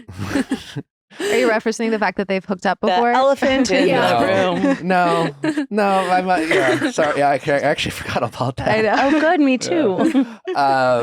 No, but like, clearly you've known him for so long. There Mhm. seems to be some, you still keep giving him chances. Like Yeah. you see who he is, but you're like almost like forced to be around him, and like you would a sibling, where it's just like, yeah, I mean, Yeah, I don't put up with him the way that I used to, or the way that people do. Like, oh, that you know how exactly how everyone says, like, oh, that's just Jax, though. It's just Jax. Yeah, I don't know why people say something. And like that. I feel like the Valley this season, I feel like it's kind of like, oh, it's just Janet. Janet's just being that way. Oh, Jax is just like that. Like, no, I'm done with it. Sorry. Yeah. It's not that Jax just gets to be that way. I put up with Jax because Brittany means the world to me and Cruz means the world to me. Well, I was going to ask you, like, how are you managing those two relationships? Because is Brittany still like, what's going on with those two? Are She's still, I mean, like I still said, married. yeah, they're still married. They're separated. do you think that she's still hoping for growth and reconciliation with him, or she? I've changed my mind so many times on this. Like on Watch What Happens Live, I was like, nah, they're done. And then sometime before that, I was like, I have a lot of hope. Currently, today, I do not have hope for reconciliation. But ask me in a few weeks. I mean, I might change my mind again. But I'm assuming reconciliation is solely based off of like, will Jax change? And like, Right. what's the? and It's not going to. But Brittany Yeah, pretty I don't publicly, have like, hope. she is very public right now, saying like she can't even stand to be in the same room with him for more than an hour. So that's what I mean. Like, it's such a roller coaster of emotions because she tried everything to keep the family together. His take very publicly has been, well, we don't believe in divorce, not I want to be better Mhm. for my wife and my family. Yeah. It was like, you're stuck with me, bitch. Like, kind of a Yeah. vibe, which is like, no. And that's not warming her heart to him. Like, my husband really. Yeah. yeah. Also, like when he was saying, when she was like, I had to leave because I knew you weren't going to leave. And he was like, no, you should have stayed. And like, we could have raised our son together. And she's like, you wanted me to live in a different room and Yeah. have different lives, but raise our kid together. Like everything was fine. Like that's not good for anyone. No. So why No. would you, that was weird. And he was like, yeah, you should have just stayed. Like you should have just stayed in that But room. that's what they were doing even before Brittany moved out. Like she said before, he was going out so late. That was an issue she was having with him already. And when he would come home late, she would be sleeping in her bed with Cruz, and she would have Jax like not wake her up when he came home late. Right. So sleeping in the guest room. What is like he Right. wants to go back to that? Right. That's why she left. right. And she What- shouldn't have had to. What did you think of his recent publicity stunt with his new girlfriend? Oh The my limo? God. The limo was Why pretty weren't there good. pictures of the limo? I don't need to know what kind of limo it was. I haven't also seen do. I photos do. either. But you think they set this whole thing up? They would have followed through with like some paparazzi. I think or- she set it up, is my guess. She's like, I'm gonna come pick you up in a black car. Pulls up in Stretch a limo. 2000s stretch limo. Was it a Hummer? 1988 To Yeah. Granville. To Granville, to the The Chili's of the Valley, as I say. No, no, as Josh Beck says, the Cheesecake Factory Yes. of the Valley. Okay. We did have dinner the other night and have like we were just laughing about all these topics beforehand. Josh likes to give a few his opinions. I'm A like, little oh, I anecdote. thought you weren't watching. Funny. Interesting. He knows yeah. everything. Yes, he does. But How- like, who like is that was 100%? Like, hey, we're gonna let's call It it had to paparazzi. have I been. It mean, had to have have been. you seen them hang out since? I don't know that girl at all. Like I saw her at Jax's bar the day that there was like a TikTok out where she said I'm pregnant or something. I Yeah. totally didn't get that, but she was there and I just avoided her like Yeah. the plague. And that was the day that you got yelled at by. So Yes. you left early. By your very Yeah. toxic ex. Yeah. Yeah. who was sitting with her and her friend. Oh, of course. Of course, yes. Is Brittany dating? No, she's just raising her son. I think once things calm down and she has a minute to like breathe and think and not be battling with Jax, figuring out like not living in an Airbnb forever, I think she's getting her sparkle back, as she says. And I think there will be a point where she'll be comfortable enough to do that. Like she always says it and she'll say it on podcasts. She says it like, Yeah, I was about to say, I feel you know, like like I'm going to go out and I'm going to do this and I'm going to do this. And I think she needs to flirt again. I remember like when I was single or just getting out of a crappy relationship, and it was like, I don't want to date. I'm not trying to sleep around, but I just want someone to like tell me I'm pretty and make me smile. You know, just like a compliment goes a long way when you are with someone who's not helping your confidence. It's just hurting her soul. I didn't want to be that dark, but like her soul's been hurt for like a little while, you know? I mean, I feel like she's constantly said over and over on this season of The Valley is just like, I feel like you're not attracted to me. I feel like you don't want to have sex with me. I feel like you don't think I'm pretty. I feel like, you know, It's it's like just so like, sad. And Yeah. he never responds. Yeah. He's kind of he's like, never like, oh my God, babe. No, what the, like, no, you're the most beautiful thing I've ever seen. Nothing Right. ever. Yeah. He's just like, Not even like you have a heart of gold. He just doesn't say anything. Yeah, I think what started getting frustrating, I will say, and Brittany, again, I hate, like, I'm speaking for her, but she said all of these things. And I even say it in the finale too, of like him calling her like fat or ugly. When she like started doing like Jenny Craig and she was like working out really, really hard, even during that time, he was telling the whole world, shouting it from a mountaintop, how beautiful his wife is, how proud he is of her. But to Brittany, he didn't say those things. oh, So that, I think, was really when things started going south for Brittany, where she was like, yeah, you brag about me, but why can't you ever just look at me and tell me you're proud of me or tell me that you think I look pretty today? So that's when Brittany started to feel that it was more for show, of like him appearing to be this amazing husband rather than, I feel like Brittany's going to come out of this like all of a sudden she's going to have like a hot boyfriend. yeah. Or like someone who's like like Ariana, like some guy who's like so nice and sweet and like treats her. And Jax is going to be like, well, like, I what was absolutely her want for season fantasy? 2. Her fantasy at the NBA Big Bear, player. NBA Yeah, player. yeah, I was like, okay, so that's She's your gonna fantasy. come out Yeah. with a, Yes. yeah, I she's want- gonna come Let's out find with a you one. Lakers player. Just No. like take her on a date. I want like a Yeah. retired basketball player, or mid-30s, made his millions already. Mhm. Yeah. Yeah, we don't want like a Tristan Thompson. kind No, of deal. God, no, No, not someone, Yeah. not someone, Someone who's who's actively been- an athlete, but someone who's ready to Agreed. settle down. And Yeah. can still, he can still play. Mhm. But actually, that would be fun. But what I That would be want more for season 2 and for Brittany, really just for Brittany, but it would also just be great television, is like just a hyper emotionally regulated, mature man for Brittany Mhm. Yeah. that would just run circles around Yeah. Jax. You Yeah. know what I'm saying? it would drive him crazy. would just Jax couldn't get under his skin. Not a reactive guy, just like a calm, mature Totally. Yes. king who's just unbothered by Ugh. Jack's antics. Like, That I don't would- think anything would drive Jax Taylor more nuts. nothing would make me happier. Oh my gosh, that would make me so happy. Selfishly, that's what I want. Don't care how Jax feels about it, but just We could truly make this happen. We the could. peace that would come over her and like the happiness would just Yeah, like, she I would be deserves it. elated. Just like watching him yelling at her about being drunk. And she's like, I'm not drunk. He's like, you're acting crazy. And she's like, I'm laying in bed. Yeah. I know. And he's like, I drank a whole bottle. Do you see me acting crazy? She's like, yes, you're literally crazy. you are. Even if he wasn't, doesn't solidify his argument. Right. You're yelling at her for drinking, period. Right. And how you act doesn't necessarily. She's just saying she's not even acting a certain way. She's just like, I don't feel good. Right. I just don't feel well. And like what? You're scolding her because you can drink 2 bottles of tequila and not have a Right. tummy ache? Right. Like, I don't. Like act like a mom and stop drinking. I'm like, Mm. I "You're- just you're a think dad. if he could really like, I'm not a pill pusher. I do think I'm on medication. I think it would be very helpful for him. The most helpful thing Jax Taylor could ever do for himself is to go to therapy and be honest. Mm, For the love of God.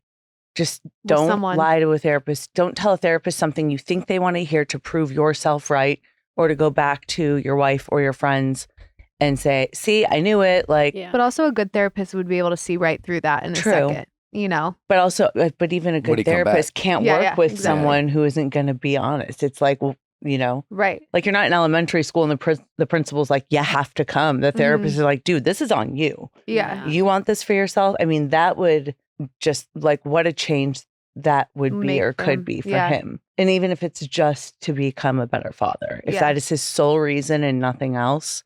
I hope he gets Holy there shit. for their kids' sake because Mm. it's going to be hard Yeah. to grow up and seeing all that. Right. You And know? Cruz needs his dad. Like, Yeah. as we all know, like Cruz has some challenges right now. Whether those challenges will continue, like they're unsure. He's only 3 years old, but he needs the love and support of both of his parents. The last Totally. thing he needs is to be around Stress. stress and Toxicity, mhm, yeah. exactly. You guys know I'm not a mom, but you know, No, totally. Yeah, Yeah. no, it's right. Spot on. I couldn't help but notice on the finale episode after the 6 months check-in, there was a gathering of ladies, and you weren't involved. correct. That was at Janet's house. Yeah. Like, how did that make you feel? Are we still not like welcomed whenever anything when Janet's involved? What's going on there? Janet she's a confusing little bird. Little bird. Yeah. So no, That's nice to we say. have not spoken at all, but then there'll be these moments like at our finale party, she wanted to like sit next to me and show me pictures of her baby and said like, you know, it'd be nice for you to come over sometime and we could just like talk.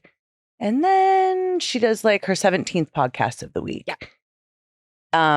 So as of that one podcast that she did with some dude claiming that I did not want her baby to come to full term, that's it for me. Like that's it. I absolutely will film with her. I will converse with her, but I don't have any desire to Have bring a someone like friendship, that yeah. back in my life. Yeah. How did we get to that point? How did she, like where did that She's even pulling come this from? out of thin air. Like where Mhm. Yeah, well, how did she get to the point of being convinced? that So much you so that said she would publicly accuse you of Someone such a who thing. just had a miscarriage Right. and knows how traumatizing that is would wish that upon anyone. Right. I think the confusing part too for you is that like you just had a miscarriage as a parent, anyone, like that's the worst thing you could go through. And you wouldn't wish that upon your worst enemy. You wouldn't wish that upon anyone. And so this is also someone who's like at some point been a friend to you Mhm. and that you guys have had like nice moments recently talking about her kids. So then to hear that after the fact, you're like, wait, what? That's so Yeah. Like, crazy. why am I to- being yeah. roped into this? Yeah.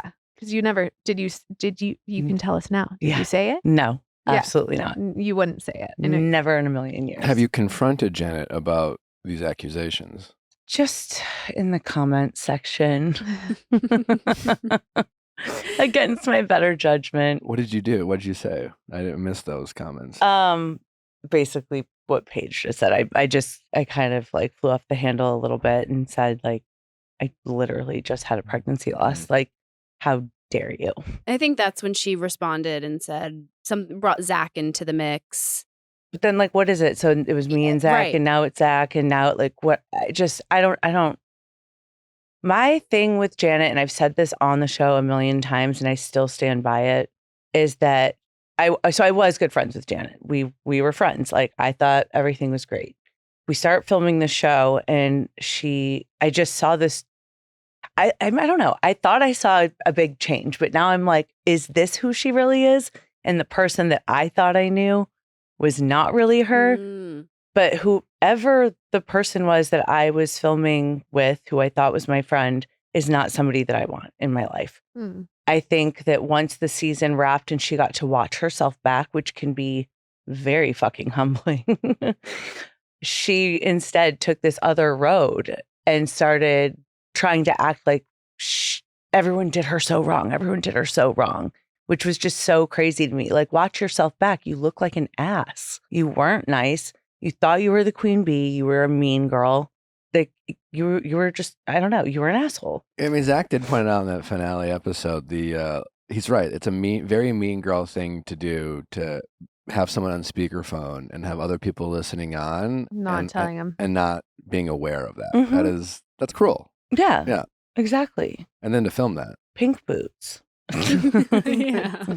I love how it had its own banner too. It was like AKA crock of shit boots or something like that. That was really funny. Yeah. But yeah, with Janet, I don't know. The finale was very frustrating because I literally never even had the opportunity to try to talk to her. And that is like, yes, it was actually the soft opening of the bar, but we also know it is the finale of this season. So you're trying to find resolution, or at least have conversations that go, okay, either we're like tabling this, we're putting a pin in it because neither of us are ready to talk, or let's try to resolve. Mhm. And she just sat in the corner with her little minions, made it next to impossible to communicate with. And then as things are airing, she's realizing that people aren't looking at her the way she thought and hoped that they would. I feel like a lot of people were beating up on you because they felt like, just based off of, earlier seasons of Vanderpump and everything, like you were a villain at one point and you were an easy target, and I feel like they kind of felt like, oh, we can throw Kristen under the bus because she's the easy target. And like, she was canceled at one point. So people will just like go along with what we say. And it's like, it's so not fair. I feel like you were really ganged up on. Yeah. And I think that from what I can see, like viewers were on your side and being like, this is like, what are people talking about? This is crazy. They're very team Kristen from what I can see. Well, when she said, I forget which lovely family dinner it was, but at one of those family dinners when she said, oh, crazy Kristen, I'm like, that's cute. Yeah. Now I see what we're doing. Yeah. So Just were you like just going back reverting and back to- studying like seasons 1 through 3 of Vanderpump Rules and then Trying writing to down use those, Yeah. play Interesting. those cards. That's how in. it felt. I don't know. Maybe she was studying. Most likely it was Case probably study like on me. she was probably stealing from fan comments. Yeah. I'm guessing, fans who have watched Vanderpump in the past and referencing, older Kristen. Yeah. My guess is she was probably recycling and reusing Yeah. that. And like it's we were just saying, be yourself. Like just be yourself. That is good reality TV. Mhm. yeah, Like be authentic. Let's see what that looks like. there was a lot of like deflecting and lying. Like when Jesse was like, I know it came from Kristen's mouth. So, but then you're going to get mad and be like, are you texting people? Are you cheating on me? Like, what's going on? And I'm like, wait, do we believe Kristen or do we not believe Kristen? Because you Yeah. seem to believe Kristen. Like, you're going to say that you don't. Yeah. Well, there always seems to be, whether you get it totally right, at least you're not making You're it not up. totally wrong. Yeah. You're not Yeah. totally wrong. The delivery. There may be a moment where like, all right, let's just time out, pause, rewind, slow down. All right, tell a story again and make sure it's the same one. Yeah. Yes. Yeah, I guess we could probably do that. No, but, for like, sure. Yeah. That's like Luke's MO to me. He's like, just slow down, like take a beat, think about it, then say it. Like, don't let your mouth move faster than your brain. Luke like, is it's such a not good catching up. partner for you. And I also think that Yeah. like something that you can see on the show is like, if he's with the guys and they're all starting to try to, Jax and whatever, trying to shit on you and say things about you, Luke always like will stand up for you and be Mhm. on your team. And then will try to come to you personally and be like, hey, maybe we could work on this, and like try to tell you how to, like, personally, but he's always sticking up for you. Yeah, I in really front of other liked people. how in the finale you went up to Michelle to talk and Luke was getting pulled away. And he's like, no, I want to keep Kristen in my life. It yeah. was like, I want to make sure she's okay. Yeah. And Yeah. so I don't need Very to step in and do anything. I mean, and it seems so simple, but that is how it should be. And in my past relationships, especially doing reality TV, it has never been that way where,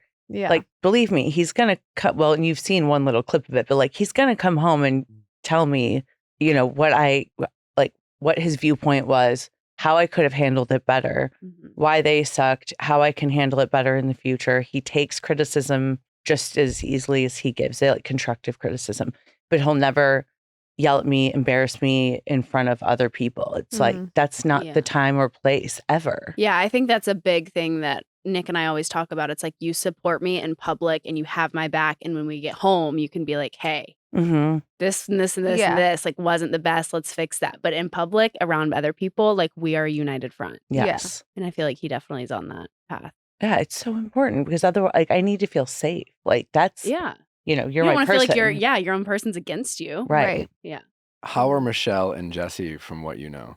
I don't talk to either of them. From I watched Jesse on Watch What Happens Live. Sounds like it's working out. It sounds like they're happier this way.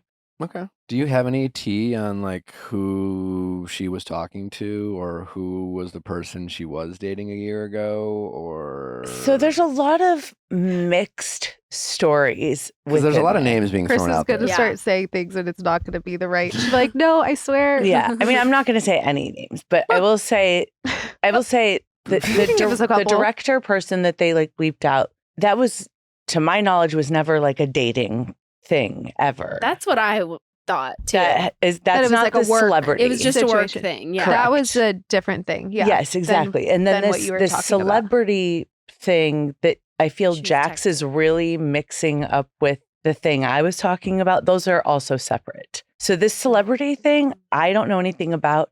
If I the year-long boyfriend is different than the That's different. celebrity. Got The it. celebrity thing, my knowledge over a year ago was just that there was this celebrity guy who like liked one of her Instagram like photos or her daughters or something. Yep. Or commented on it. Yeah, And yeah, that was yeah. like it. That is as much as I know about that. The thing I'm talking about and have been talking about is completely separate. And that person will never, I don't even know, honestly, don't even remember his first name. He's not Like a it was somebody. someone- Yeah. It's just, yeah, some dude. And did Jesse know that she had like a boyfriend a year ago? Not to I feel my like they didn't really knowledge. end up talking about that much, especially in the I just think finale. it was Like, so Because whether was it conf- for a year or a year ago, Yeah. they were Right. married. yeah. So, So yeah. I'm just curious of I just feel like there were so many, especially with Jax being involved, there were so many stories that they were so convoluted and like it was like, are we talking about one person, 2, 3, 4? And We all everything talking kept about getting bleeped out, and it was like, who is what? Where is? Yeah. Yeah, that was very confusing. what is your read on Jesse as a person? So right before he did Watch What Happens Live, that episode that aired, I like felt a lot of feelings for him. I felt really sad for him that particular episode. I felt like maybe I never gave him a chance. Michelle was my friend. I have known Jesse for many, many years, but he says like we were friends for so long. Like we weren't. But watching the episodes and just seeing how distraught and how much he's actually trying opened up my eyes to a whole side that I wasn't aware of. Was he actually trying? I mean, I know he was sad and I know he didn't want to get divorced. And I don't know him personally. I Yeah. only know what I've seen on the show. I just think there's a difference between saying you don't want to get divorced, a la Jax Mhm. Taylor, And actually doing and anything. saying that you want to fight for this relationship and actually changing. Like all Jesse did was take drugs and wear a beanie. This ayahuasca trip. the beanie? It was the beanie for me. Yeah, that was a lot. You know, and it's just like yeah. there I mean, was I'm a- not there behind closed doors. I just, what I watched on the show made me like feel for him and just feel for like the loss of I agree. his, that was his hard wife to watch. and his daughter. It was and- sad. It was, It was a sad, sad, moment. yeah. But I think they're finale- better off not But together. they've been doing like couples therapy, and he had seemed Right. to, they had seemed to be like, I don't know, at least more so than you see with Jax and Brittany, like addressing issues and trying. I think it was too little too late was the problem. yeah, I think that what was most like eye-opening for me, and I, again, I don't know these guys, and I'm not trying to come from a place of like righteousness or like how I, it's just, but throughout this season, Jax and Jesse in particular came across as guys who played the role of your stereotypical middle-aged, kind of everything that like your stereotypical kind of douchebag Yeah. husband who isn't all that who doesn't care all that much about being an active partner and Right. raising your kids, who are helping out. There was a scene yesterday where Michelle came and had, like, it was after the 6-month check-in, right? And it was even unclear of like who was bringing who over. Like, it was a Jesse having the visitation, or it was kind of weird because like, she was going back to her house. yeah, I don't know. She was, yeah, I agree. And I understand it's a scene, Yeah. and I understand it's reality TV, but there was this, the scene where Jesse had poured himself like a whiskey and put Yeah. on His these suit. trousers. Yeah. Trousers. Or whatever. And it was like a stage scene that clearly kind of Jesse, it's at his house, so he set up, and I'm assuming the producer's like, all right, yeah, sure, yeah, well, nice shot, Jesse. Yeah. And he's sitting Like, there why aren't you in sweats? posing. Yeah. Not even well, sure, there's that. That's also a fair question. But sitting there posing, sipping his whiskey, having like this like James Bond moment. Meanwhile, his ex-wife and his child are there, and she's like cutting her lunch and like getting her ready for Carrying the whatever. bike. Yeah. And he's too busy trying to look Yeah. cool. I don't know how else to read this. I don't No, know how you're- else to that's- perceive this. I- And it's just you're more, right. I'm just kind of blown away. Mhm. You know, not like, I'm not telling what he should do, No. but it's just more like, and I don't want him to be disingenuous. I don't want him to do it just because he thinks he'll look good. But Right. like, isn't there a part of you just wants to be thought of as like an active father who like, instead of like looking cool in his trousers with his whiskey and having some sort of fireplace shot of him, that why isn't he like co-parenting Right. with his ex-wife and just like talking about like their child's but day? but part of the reason why they're divorced. No, I get it, but like It's just exactly like- that, though. It's kind of the stuff Michelle, go back to the very beginning of the season where Michelle's like, the Capri party, remember? Sophisticated. She's like, if you say sophisticated one more fucking time. Yeah, it's like So that is part of, that's who he is. He just And cares that's- about appearances or and something. that's part of the things Michelle was like, this isn't cute anymore. It was, I think she said he was like extremely attentive and present father, like during COVID, like I Mhm. guess when she was first born, and now he's just like walked further and further away from them, mhm, exactly. which is sad. Yeah. How did So I think they're better off not together. I'm just saying, Sure, yeah. watching a few of the episodes, I felt for him, and Do you think it was nice Jesse? to see. But I'm like, if I ever had an opportunity to interview Yeah. Jesse, I'd want to know, like, do you see what we see? Like, do you watch it back and think, kind of look like a douchebag there? Like, it's just like a douchebag move to like pour yourself a whiskey, sit in front of a fireplace, Yeah. and then that conversation that they proceeded to have. It seemed like Jesse was being triggered by Michelle demonstrating independence and strength and just deliberately being difficult for the sake of being difficult to try to get under her skin. That's how it came across. Mhm. Don't know what his intentions were, Mm-hmm. but like, it's just, again, you're not him and you're not Right. that close with him, but look, why is he so Obsessed with my insistent hip. about acting that way? It's like Jax Taylor. It's like the only defense or explanation I get for Jax is like maybe he is this like really lost, maybe narcissistic sociopathic. I don't know, but Uh-huh. is that who Jesse is too? It's like Jesse doesn't seem stupid. He seems somewhat He's self-aware. intelligent. Yeah. But why is he But I so hell bent on I do think being that's this like, guy? I do think that's just part of, I think it's not how he necessarily wants to appear on television. This is how he likes to appear In life. in life. Correct. How did you feel about seeing Michelle say that you have cheated on Luke or your boyfriend? Yeah. So I was like, when that was, last week's episode, I like screen recorded it, sent it because Luke hadn't watched it. He's not watched some. So I like sent it to him and I was like, do you think this is a cliffhanger like the rest of them? So then we're like waiting when I watch the finale and then it's not even brought Nothing. up again. Yeah. And I was like, let's square up. Show me. Bring me receipts. Yeah. So You you, wanna just said play? that to be damaging and you have nothing else. Yeah. But I did think at first it was like out of context and then they were going to play it off differently. But also, not even the Luke thing, but she said Kristen cheats or cheated on all of her boyfriends. Tom Sandoval. That's it. That's it. Kristen's the biggest liar ever. Lied about sleeping with Jax behind Tom Sandoval's back. What else did I lie about? Still waiting. Right. Still waiting. Yeah. Again, we've acknowledged that sometimes My you get the God. truth a little messy, but that's not a Right. lie. That's very different. No, I'm just saying for Michelle to say, and then, but then to also not, like when our producer says, are you saying, or are you alluding, or however he words it, Yeah. that she cheated on Luke? And she goes, I don't know. I don't know. Yeah. Say it. Go for it. It seems as though after filming, though, Michelle has had a little bit, like what you were saying with Janet, like, have you watched this back and like, do you feel like you've said things that you don't mean? You know, like, Mhm. and we've talked about how Right. Michelle has like taken accountability for, she made a comment about how like you shouldn't I shouldn't be a- procreate. yeah, how you essentially. shouldn't be a mom. And that's obviously very hurtful and a very Yeah. mean thing to say. And she has since publicly, at least, apologized for saying that and been like, yeah, that was like a line I shouldn't have crossed. And I feel bad for saying that. I wonder if she did it though, because she got so much shit for Oh, it. you think? I don't know. Yeah. Because she does I mean, Michelle's not Obviously, the devil, she's so going it could have through a lot. resonated with her. But she also could have This said season. it directly to you. Right. That's and not true. just like publicly. Right. You know? Yeah. She You would never feel got a bad. personal like. No.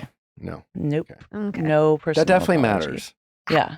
How is season 2 gonna go? Oh, jeez. I mean, like, we've got Jesse and Michelle who aren't together anymore. We've got Jax and Brittany, who Jax seems to be dating other people. We hope that is the same for Brittany. Mhm. We've got Janet and Michelle who are so upset and angry with you. I'm Mhm. like, where is this We have dynamic? Zack. How are we've got Zach.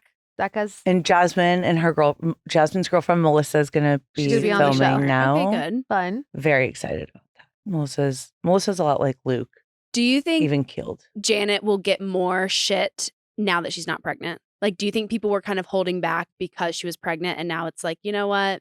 No, let's now hand it to you. Now you don't have the stress of pregnancy you that can't- yeah. like my water's not going to break. Yeah. You can yell at me now. But knowing Janet, it's going to be like, but I have a baby. I can't take the stress because I have a baby. I'm like, breastfeeding. I yeah. can't. You can't plant all then these little don't things be on though, and then- reality Yeah. TV. I'm sorry, Period. it didn't go the way you planned. Yeah. You ass hat. Like I mean, I don't hope I'm pregnant for the show. Obviously, we're trying very hard to conceive. I just cannot imagine. Yeah, are they going to take it easy on you when you're pregnant? Yeah, I like have a being hard on, time like believing they're filming gonna and care. just being like, I can't even converse about this because I'm pregnant. Well, also, I like, can't are they going to possibly- take it easy on you? Are they going to be like, you Right. guys, Kristen doesn't need stress. Let's not. Zero Let's chance. not yell at her. Yeah, Zero exactly. chance. Anyone's going Exactly. to offer you any grace No. if and when you and Luke are lucky enough Exactly. to Yeah. conceive again. I'll film and then I'm like acupuncture. I'll go film, then I'm like this. Meditation. Yeah. Yeah. Can we talk about LaLa for a second? Oh, sure. LaLa recently, obviously, we watched the reunion on Vanderpump, and Mhm. LaLa has stressed authenticity Mm-hmm. to her peers. Her peers.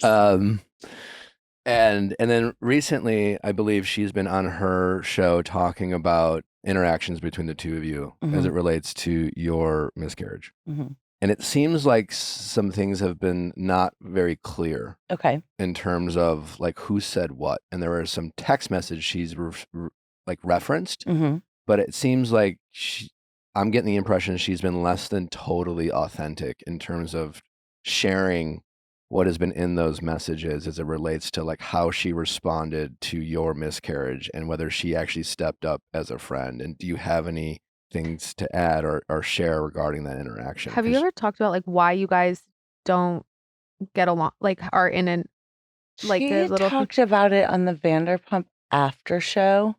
Oh, Briefly, you can hear Jeremiah, their producer, say like, what is going on with Yeah. you and Kristen? And she brings up the whole interaction about Golnessa, Gigi. Yeah. And this is where it's like, oh God, people, LaLa, I can't with you. So we got into a fight, if you will. She stopped speaking to me because I did this live podcast. I was pregnant at the time. I didn't want to do it, but I didn't want to back out last minute. So Luke and I went, lots of drunk people, not fun for me. I get on stage with Reza and Gigi from Shaw's. Gigi and I have never gotten along since the day I met her. She's never been nice to me. We don't fight. We don't speak. We never have. And she had made some shitty comment about LaLa's parenting because I guess Gigi's friends with Randall. I didn't even know that. So there was like a live streaming video and I'm sitting between Gigi and Reza, like, and I even say a few times, like, why am I sitting in between you two? And she makes some comment and I just like, you can see me like lean back and I'm like uncomfortably laughing and like looking at Reza. but it's more of like if you watch it, I've watched it. It's more of a Yeah. like you don't I'm see not that and think giggling. she's laughing at that situation. She kind of just looks like Like I don't want to be up whoa. here right now. Yeah. This is like, what the hell? What are you saying?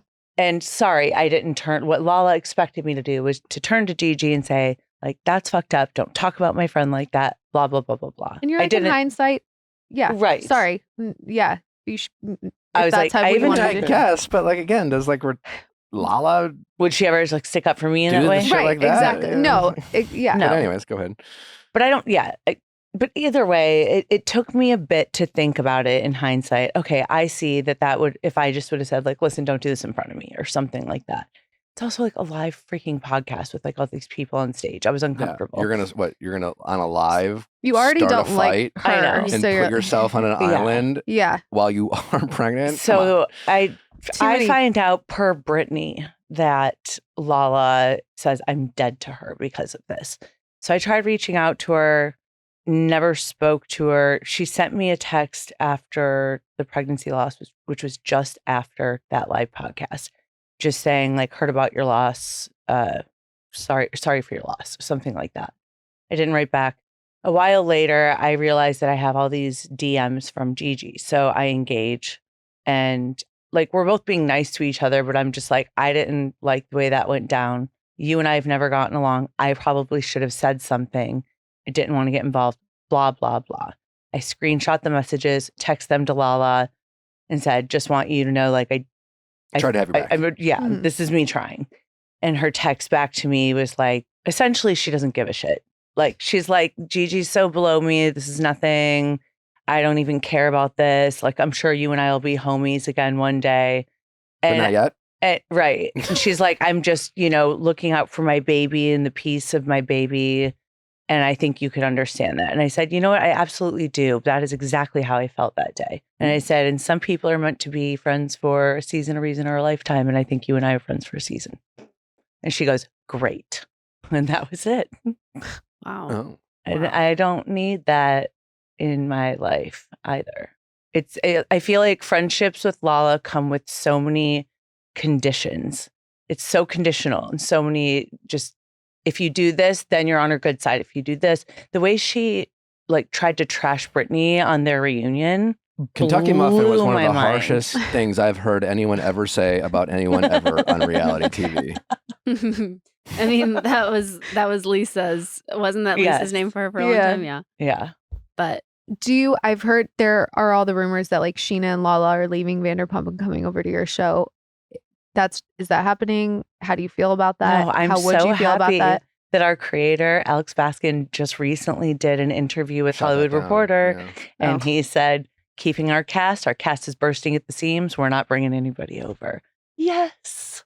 We don't need them. We did it on You our don't own. need it. Yeah. And also I feel like that would feel then you having them coming from this show that's huge and has been Mhm. on the air for so long coming in. It's like your cast has worked hard on Yeah, their I'm- own to start yeah. something new and different and like I would love for like Schwartz to pop over like on an episode or something.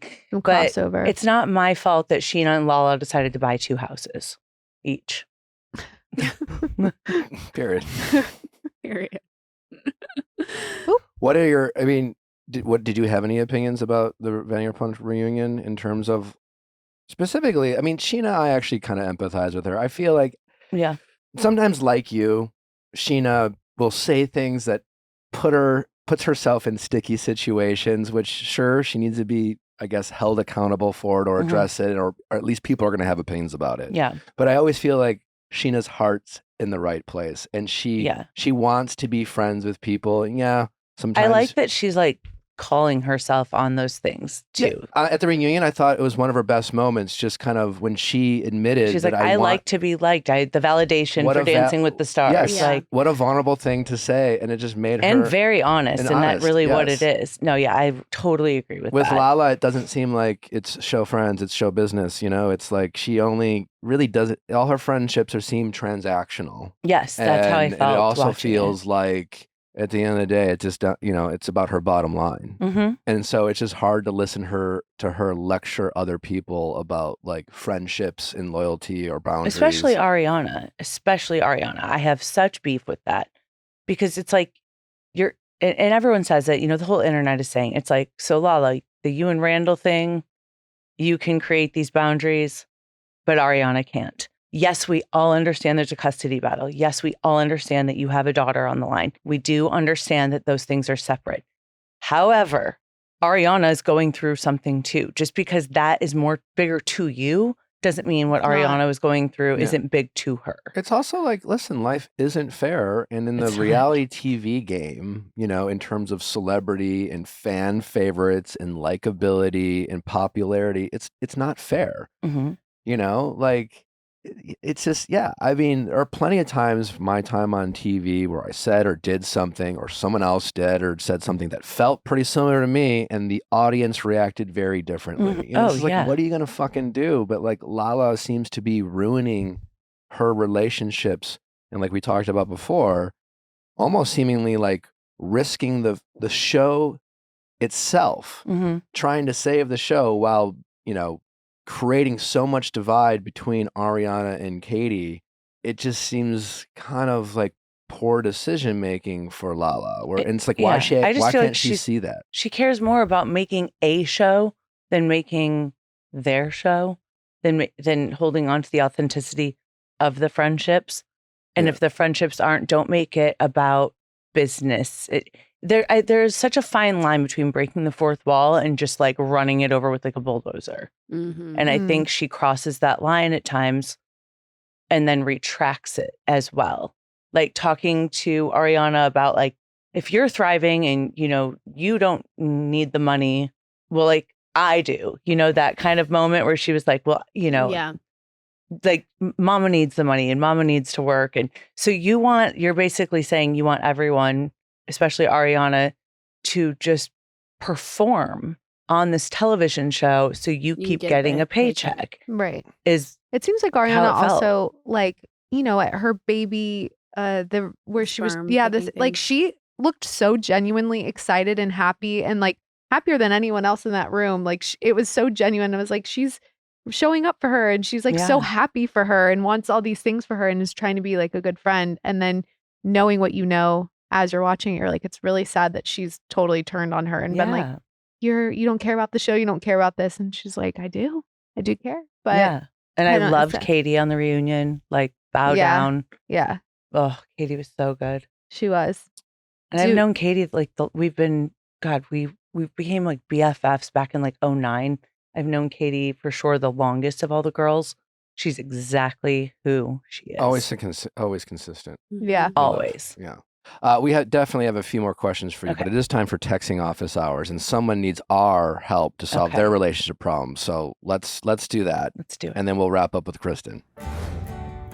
This show is brought to you by Built Rewards. Listen up, renters. Ever feel like you're stuck in this loop of rent payments, just watching your money vanish into thin air? It's time to turn that rent game around and start earning some serious rewards. That's where Built Rewards comes in. Built is breaking ground as the first rewards program that hooks you up with points on your rent. Even if you're still rocking the old school rent checks vibes, Built Rewards has got your back. They'll mail the check for you. It's like having a personal rent paying assistant. Every month, pay your rent and watch the Built points roll in. Use points to jet off on a dream vacation. Put your points towards a flight or hotel stay with 500 plus airlines and over 700,000 hotels and properties. Or even use your points to sweat it out. Redeem your points to book fitness studio classes. You can also use your points toward a future rent payment or toward a future down payment on your home. Pay rent hassle-free through Built Rewards app. Your rent game just got a major upgrade. Built points have been consistently ranked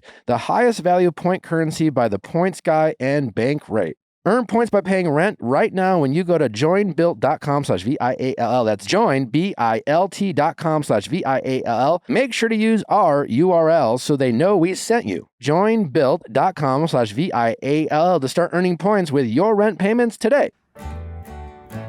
Every time I compliment Annalie's outfit, she's always wearing Skims. Look at her right now, wearing a Skims shirt. She's wearing Skims underwear. She's wearing Skims bra.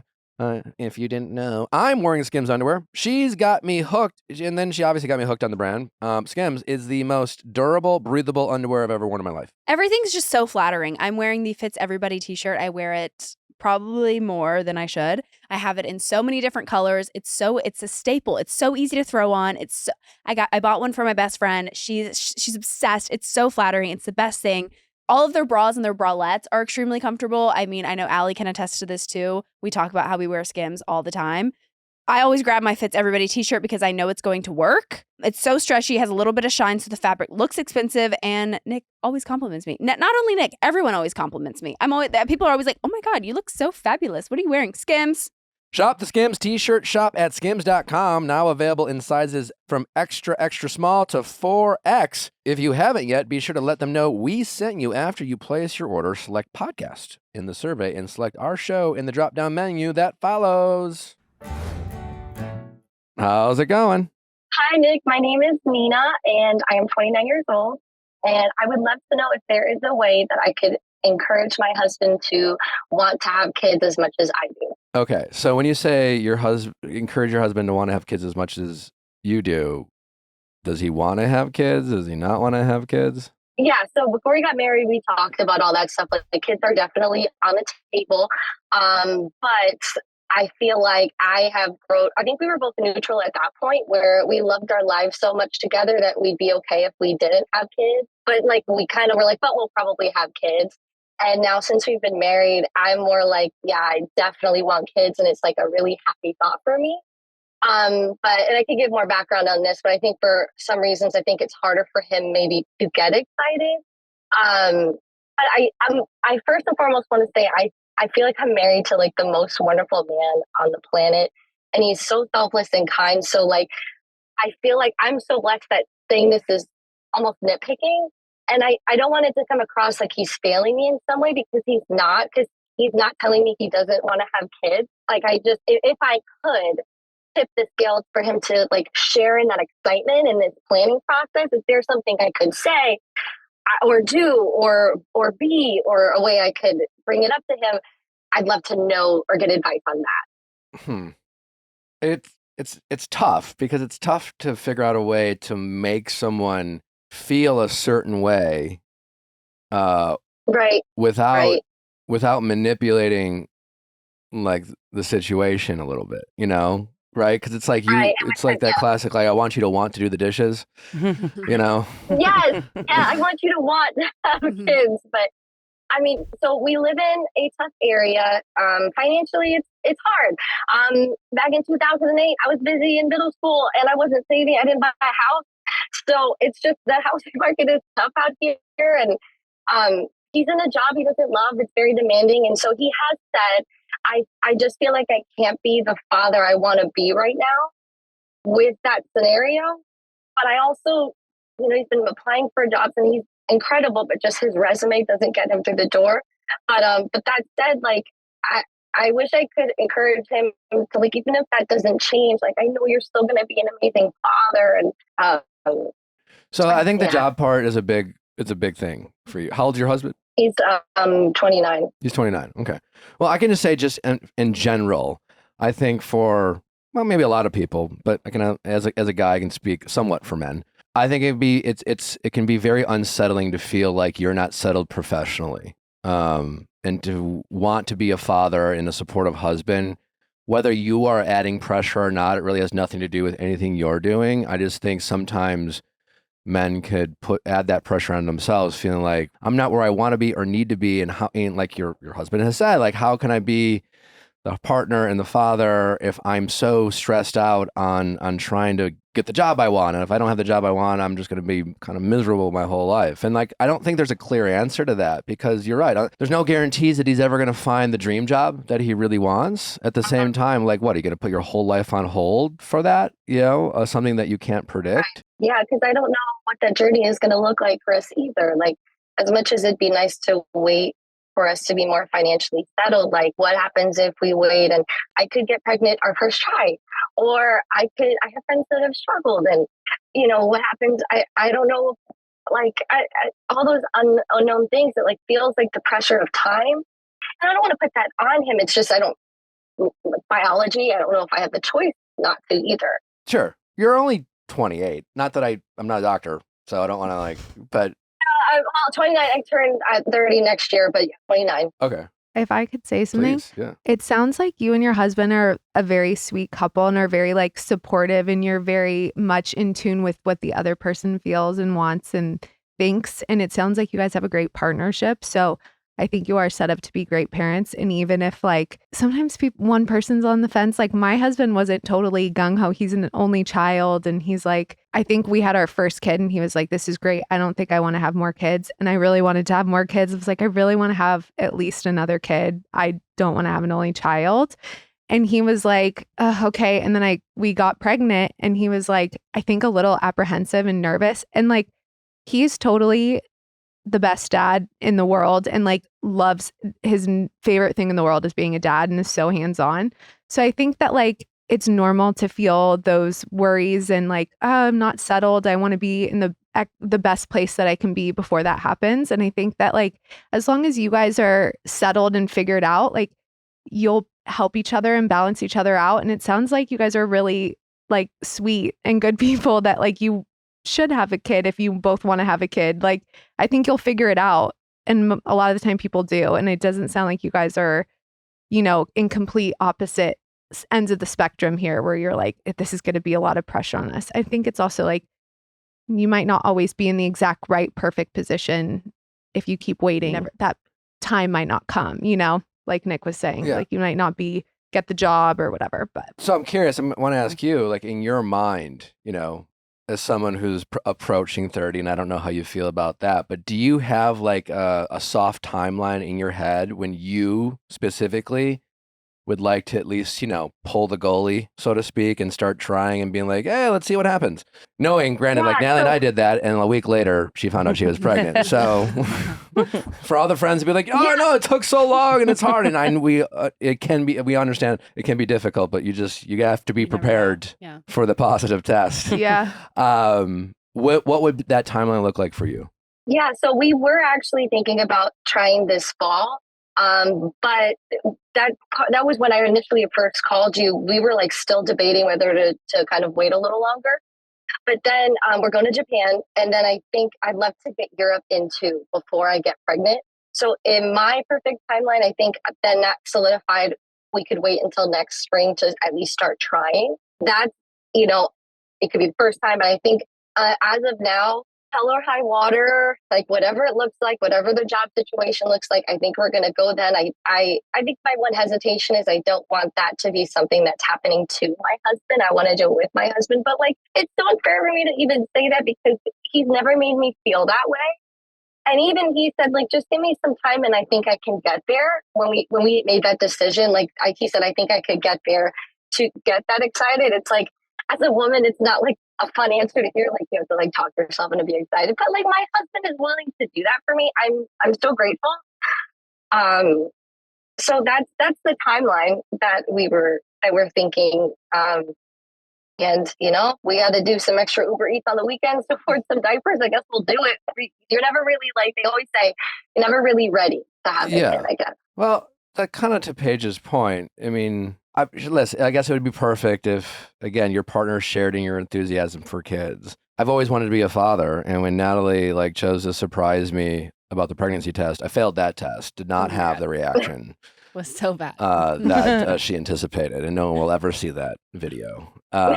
River will. I will show her. Right, amazing. Like, Mom, I hate you, Dad. Say, let me show you something. Can I weigh in a tiny bit too? Yeah, please. So I'm not a mom yet. Trying to conceive, but if at all you're worried about, or just not worried, but unsure about, like, let's say you guys start trying and all of a sudden you might run into some issues.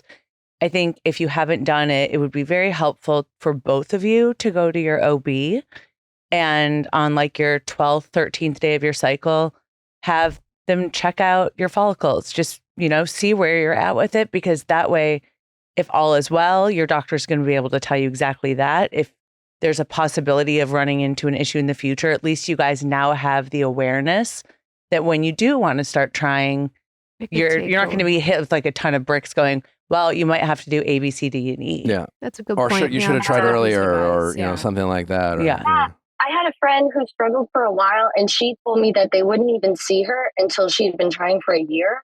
So maybe she just had like not the best OBGYN. Maybe they were like harsh on her, but that's another thing. Like, could I be struggling to lose like a whole year before I find out there's an issue? Like, I I think that's if you're Yeah, like that's- actively trying. If you're like actively trying, nothing's happened for a year, then they'll be like, Correct. okay, let's come in. But if you're just being, You just know, want to see what's going on. Yeah. Just see if you have, Check your enough health, follicles and yeah, and if he, if he's open to going with you, that was something new for my boyfriend going to an OB with me, but it raised his level of excitement. Like, this is really real. This is crazy.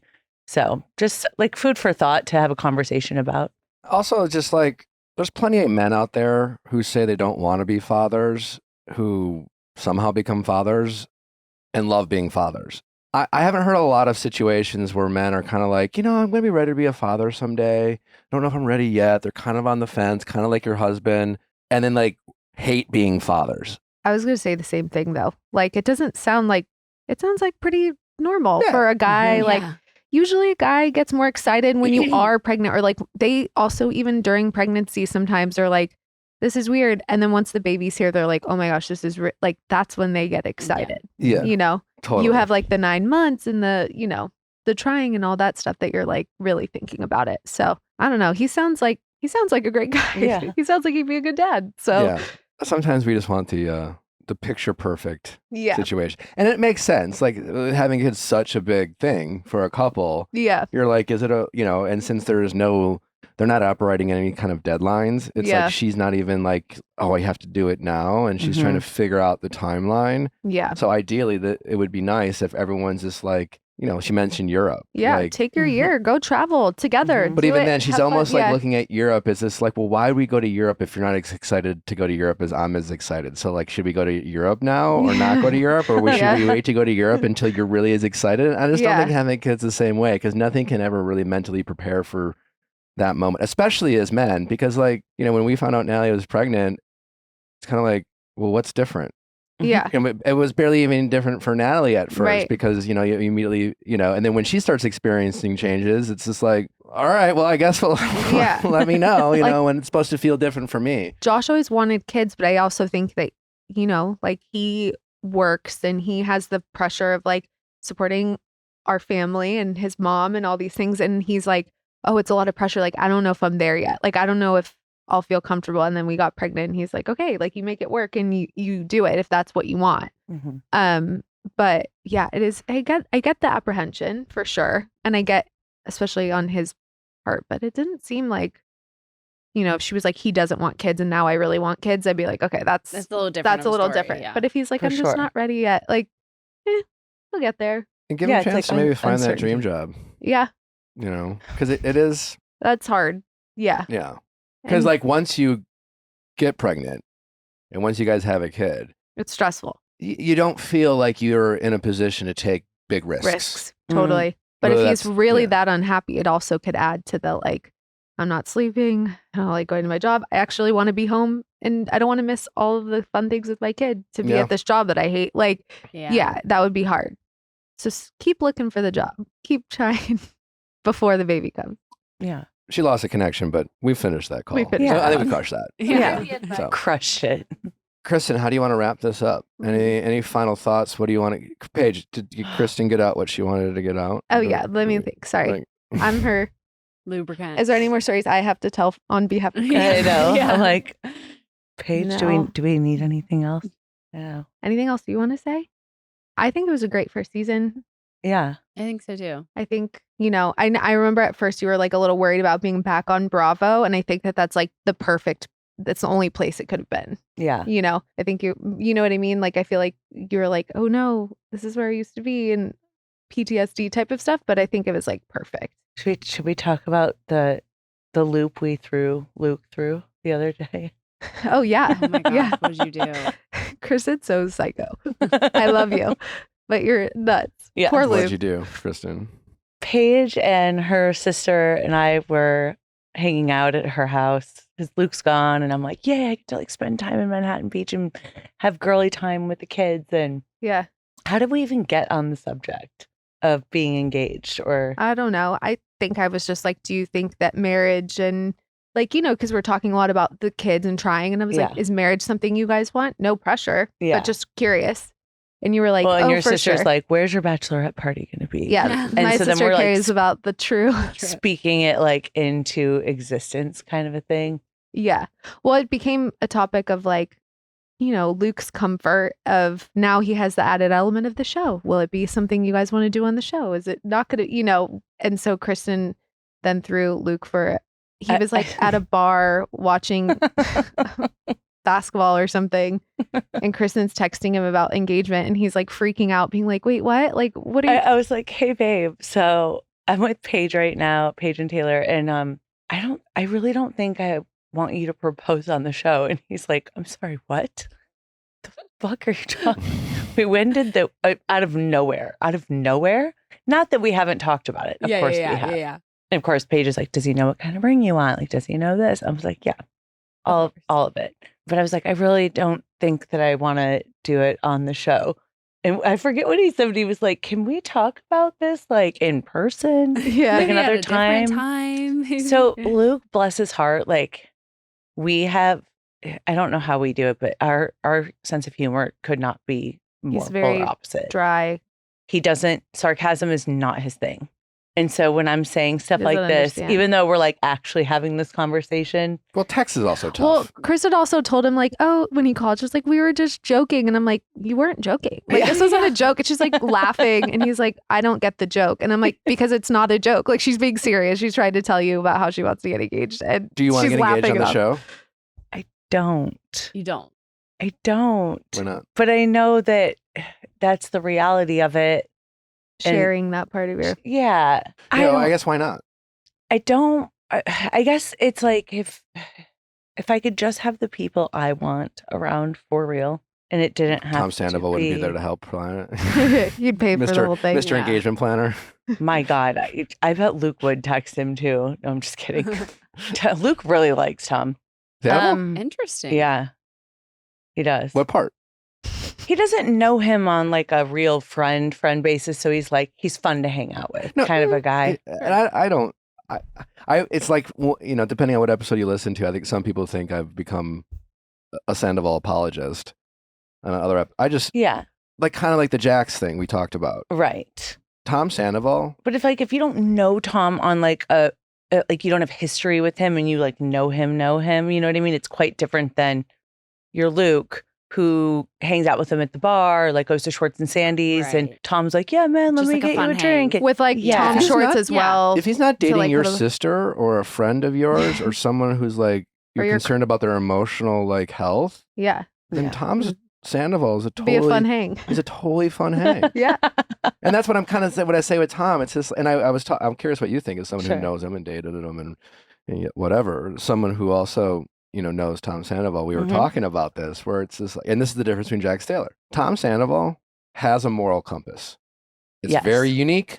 It's a Tom Sandoval moral compass. It's, I think, one that most people wouldn't subscribe to, Correct. but it's his. It's his. And yeah. he has The ego overpowers. yeah. That's the. but like that's he the lives problem. by this compass, and it's he has his own version of what he thinks right and wrong is. Mm. Correct. Where Jax Taylor doesn't have a moral compass. Right. Correct.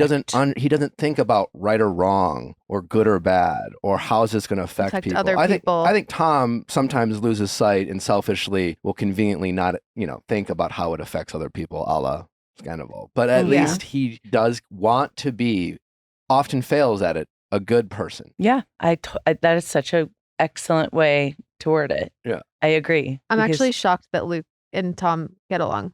I feel like Luke does not like any of your exes. Also the because most like part. Right. Tom Well, Sandoval's why- so why eccentric should- and like Luke Luke seems is the so opposite. not. He's Of the not. opposite. When Like, I first Luke met, seems like the most unlikely person to ever find himself on reality television. 100%. Yeah. That's why I'm like, how is he doing with this transition? Like when I first met him, he came down to my parents' house and they were having like a barbecue with all my siblings and like friends. And Kristen and Luke came in, and was just like, "Hi, how are you?" And like very serious. And I was like, was that "Oh." when your sister got engaged, or And maybe I no? don't That no, was no, the no, that's a second different time. And he was like, just very like, "Hi, how are you?" And just looked like he didn't want to be there. And I was like, "Oh, maybe it just takes a minute to warm up." But Mhm. okay, interesting.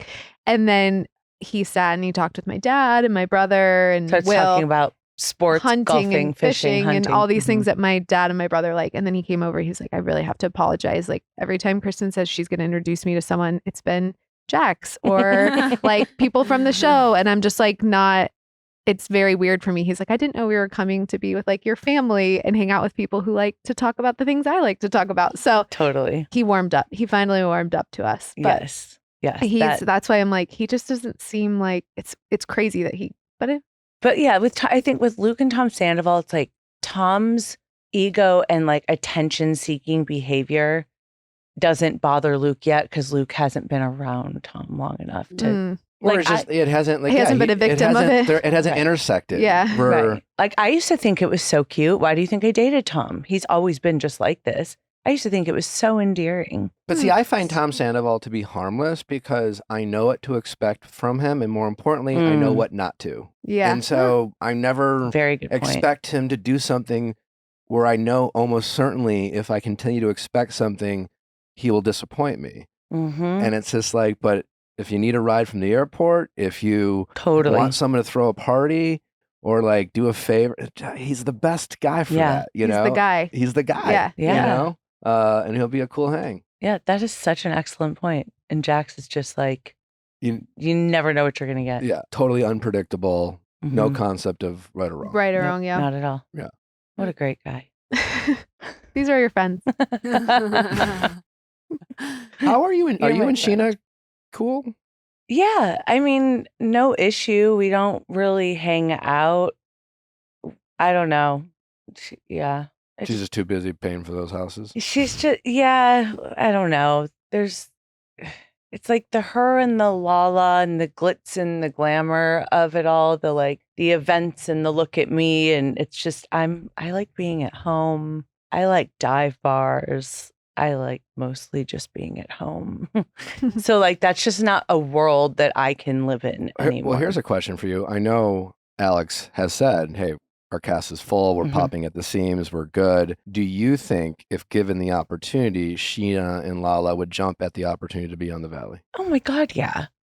You Are you do. They would kidding leave me? Vanderpump to come over to your. They wouldn't have to because Vanderpump's on hiatus. That's true.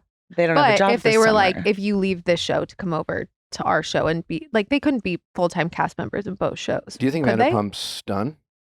I don't know about Vanderpump being done. I change my mind a lot, pretty often, because I think there is a world where they take this hiatus, they truly take a break and revisit where everyone is at. Because right now, it's just going to be Scandival.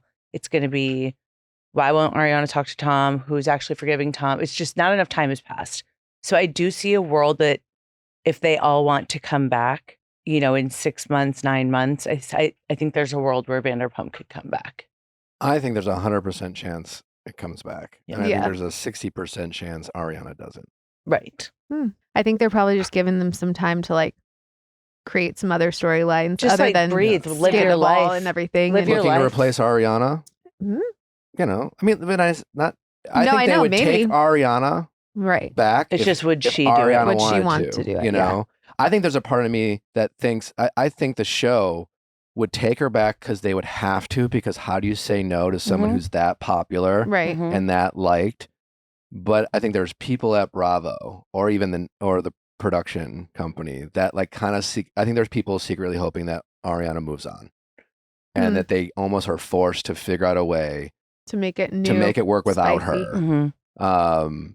Because I mean, it's kind she of ran is its course. moving on for a while. She's in Fiji, then she's doing Chicago again. And, Dan lives in New York. She just Yeah. bought her house here. So she gets to live, after Fiji, gets to live that bi-coastal dream that she has and deserves to have and live. And I think it's just going to be impossible to know until after all that is said and done to see where she's at in her life Hmm. and if she has that desire. But yeah, I think the best thing that Vanderpump could do right now is take this hiatus. They have nothing else to talk about. It's just going to be playing on a loop. And you guys are filming soon. Right? Mhm. You start back up soon. Yeah. And they're keeping I'm everyone. guessing about a month or something like Your that. whole cast is coming back. Yeah. And Okay. then Jasmine's girlfriend will be on the cast. I hope Zach's boyfriend gets to appear once in a while. He doesn't live here, but I think that'll be really fun. Yeah. We need to get Brittany a boyfriend before you guys start I know. filming. I'm like, It just my wheels seems- are turning. I'm like, just who go do I on know? dates. Just dates, yeah. Yeah. I just need to see Jax have to respond to Brittany dating. Yeah, I think the reason Jax is so angry right now is because I don't even know if it's about him wanting to be with Brittany or it's he just doesn't want Brittany to not be with him. Oh, He doesn't want to lose control. He doesn't. Yes. Yeah. Yes. And I think he's been always. I think it seems like Jax always is. It seems like Jax always felt in control. Of and when Brittany, he's out, whether it actually was or wasn't. Well, in life in general, in anything, like I mean, obviously, it's not fun to lose control in any part of your life. It can. I don't handle things like that very well, but Jax handles it probably worse than anyone I know. So it's. If he doesn't have handle of the bar, if he doesn't have handle of the relationship, not his son, but pretty much everything else, it's like he starts panicking, but refuses to find a way to like not feel that way all the time.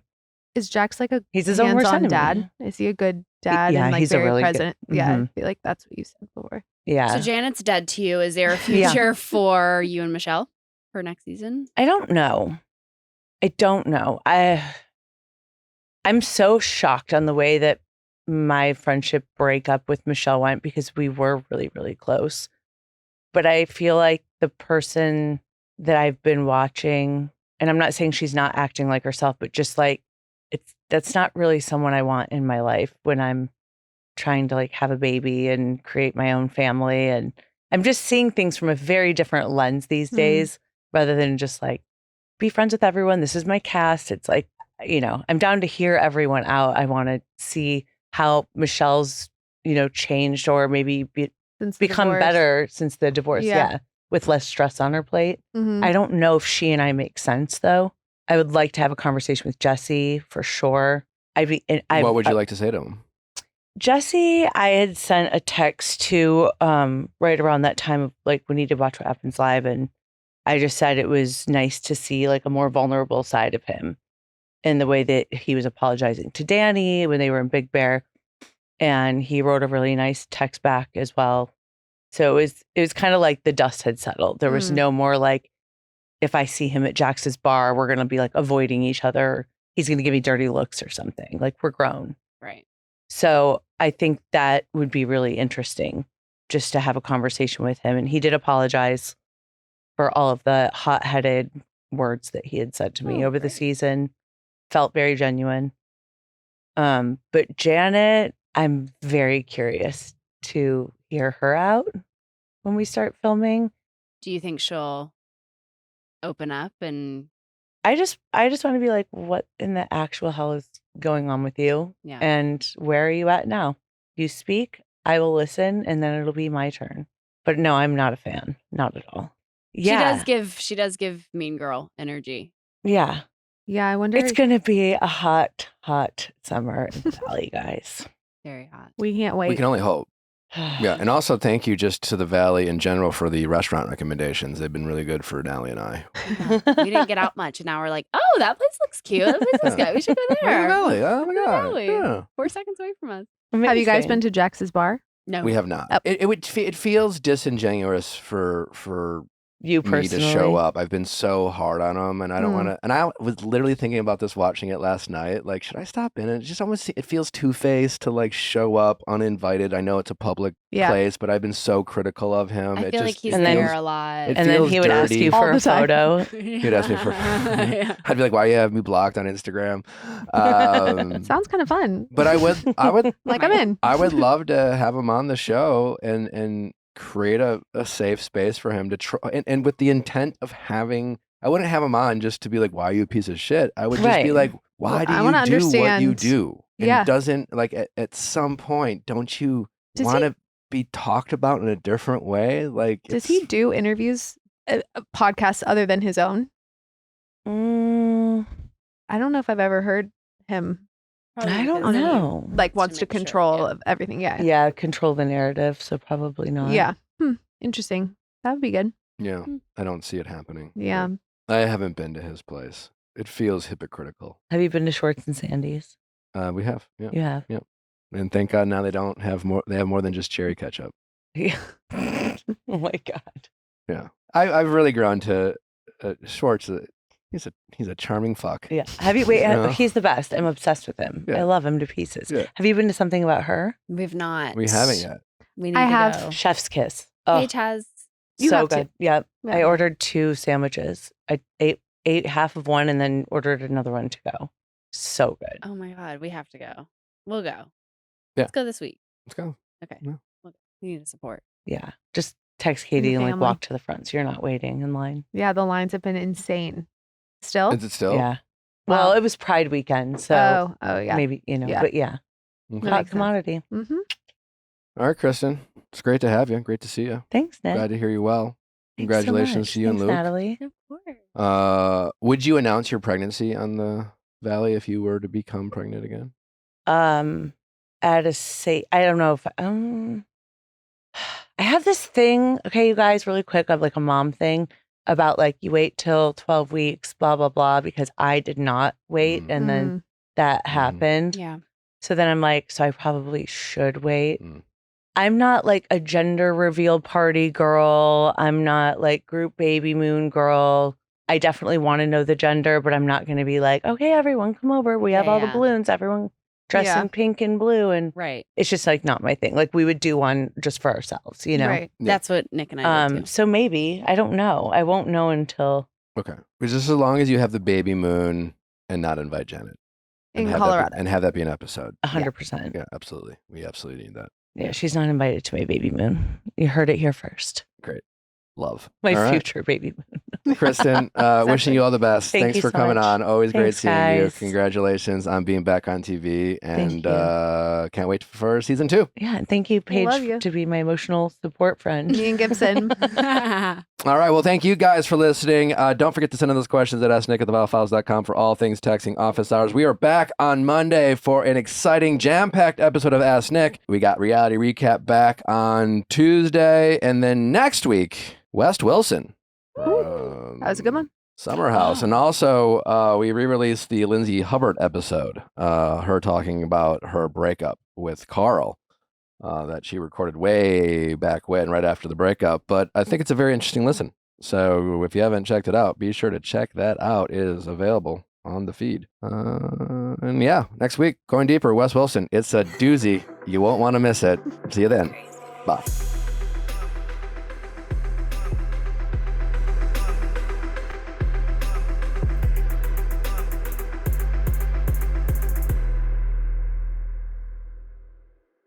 Hey guys, if you loved what you listened to, make sure you hit that subscribe button below. Thanks for listening. We'll see you next time.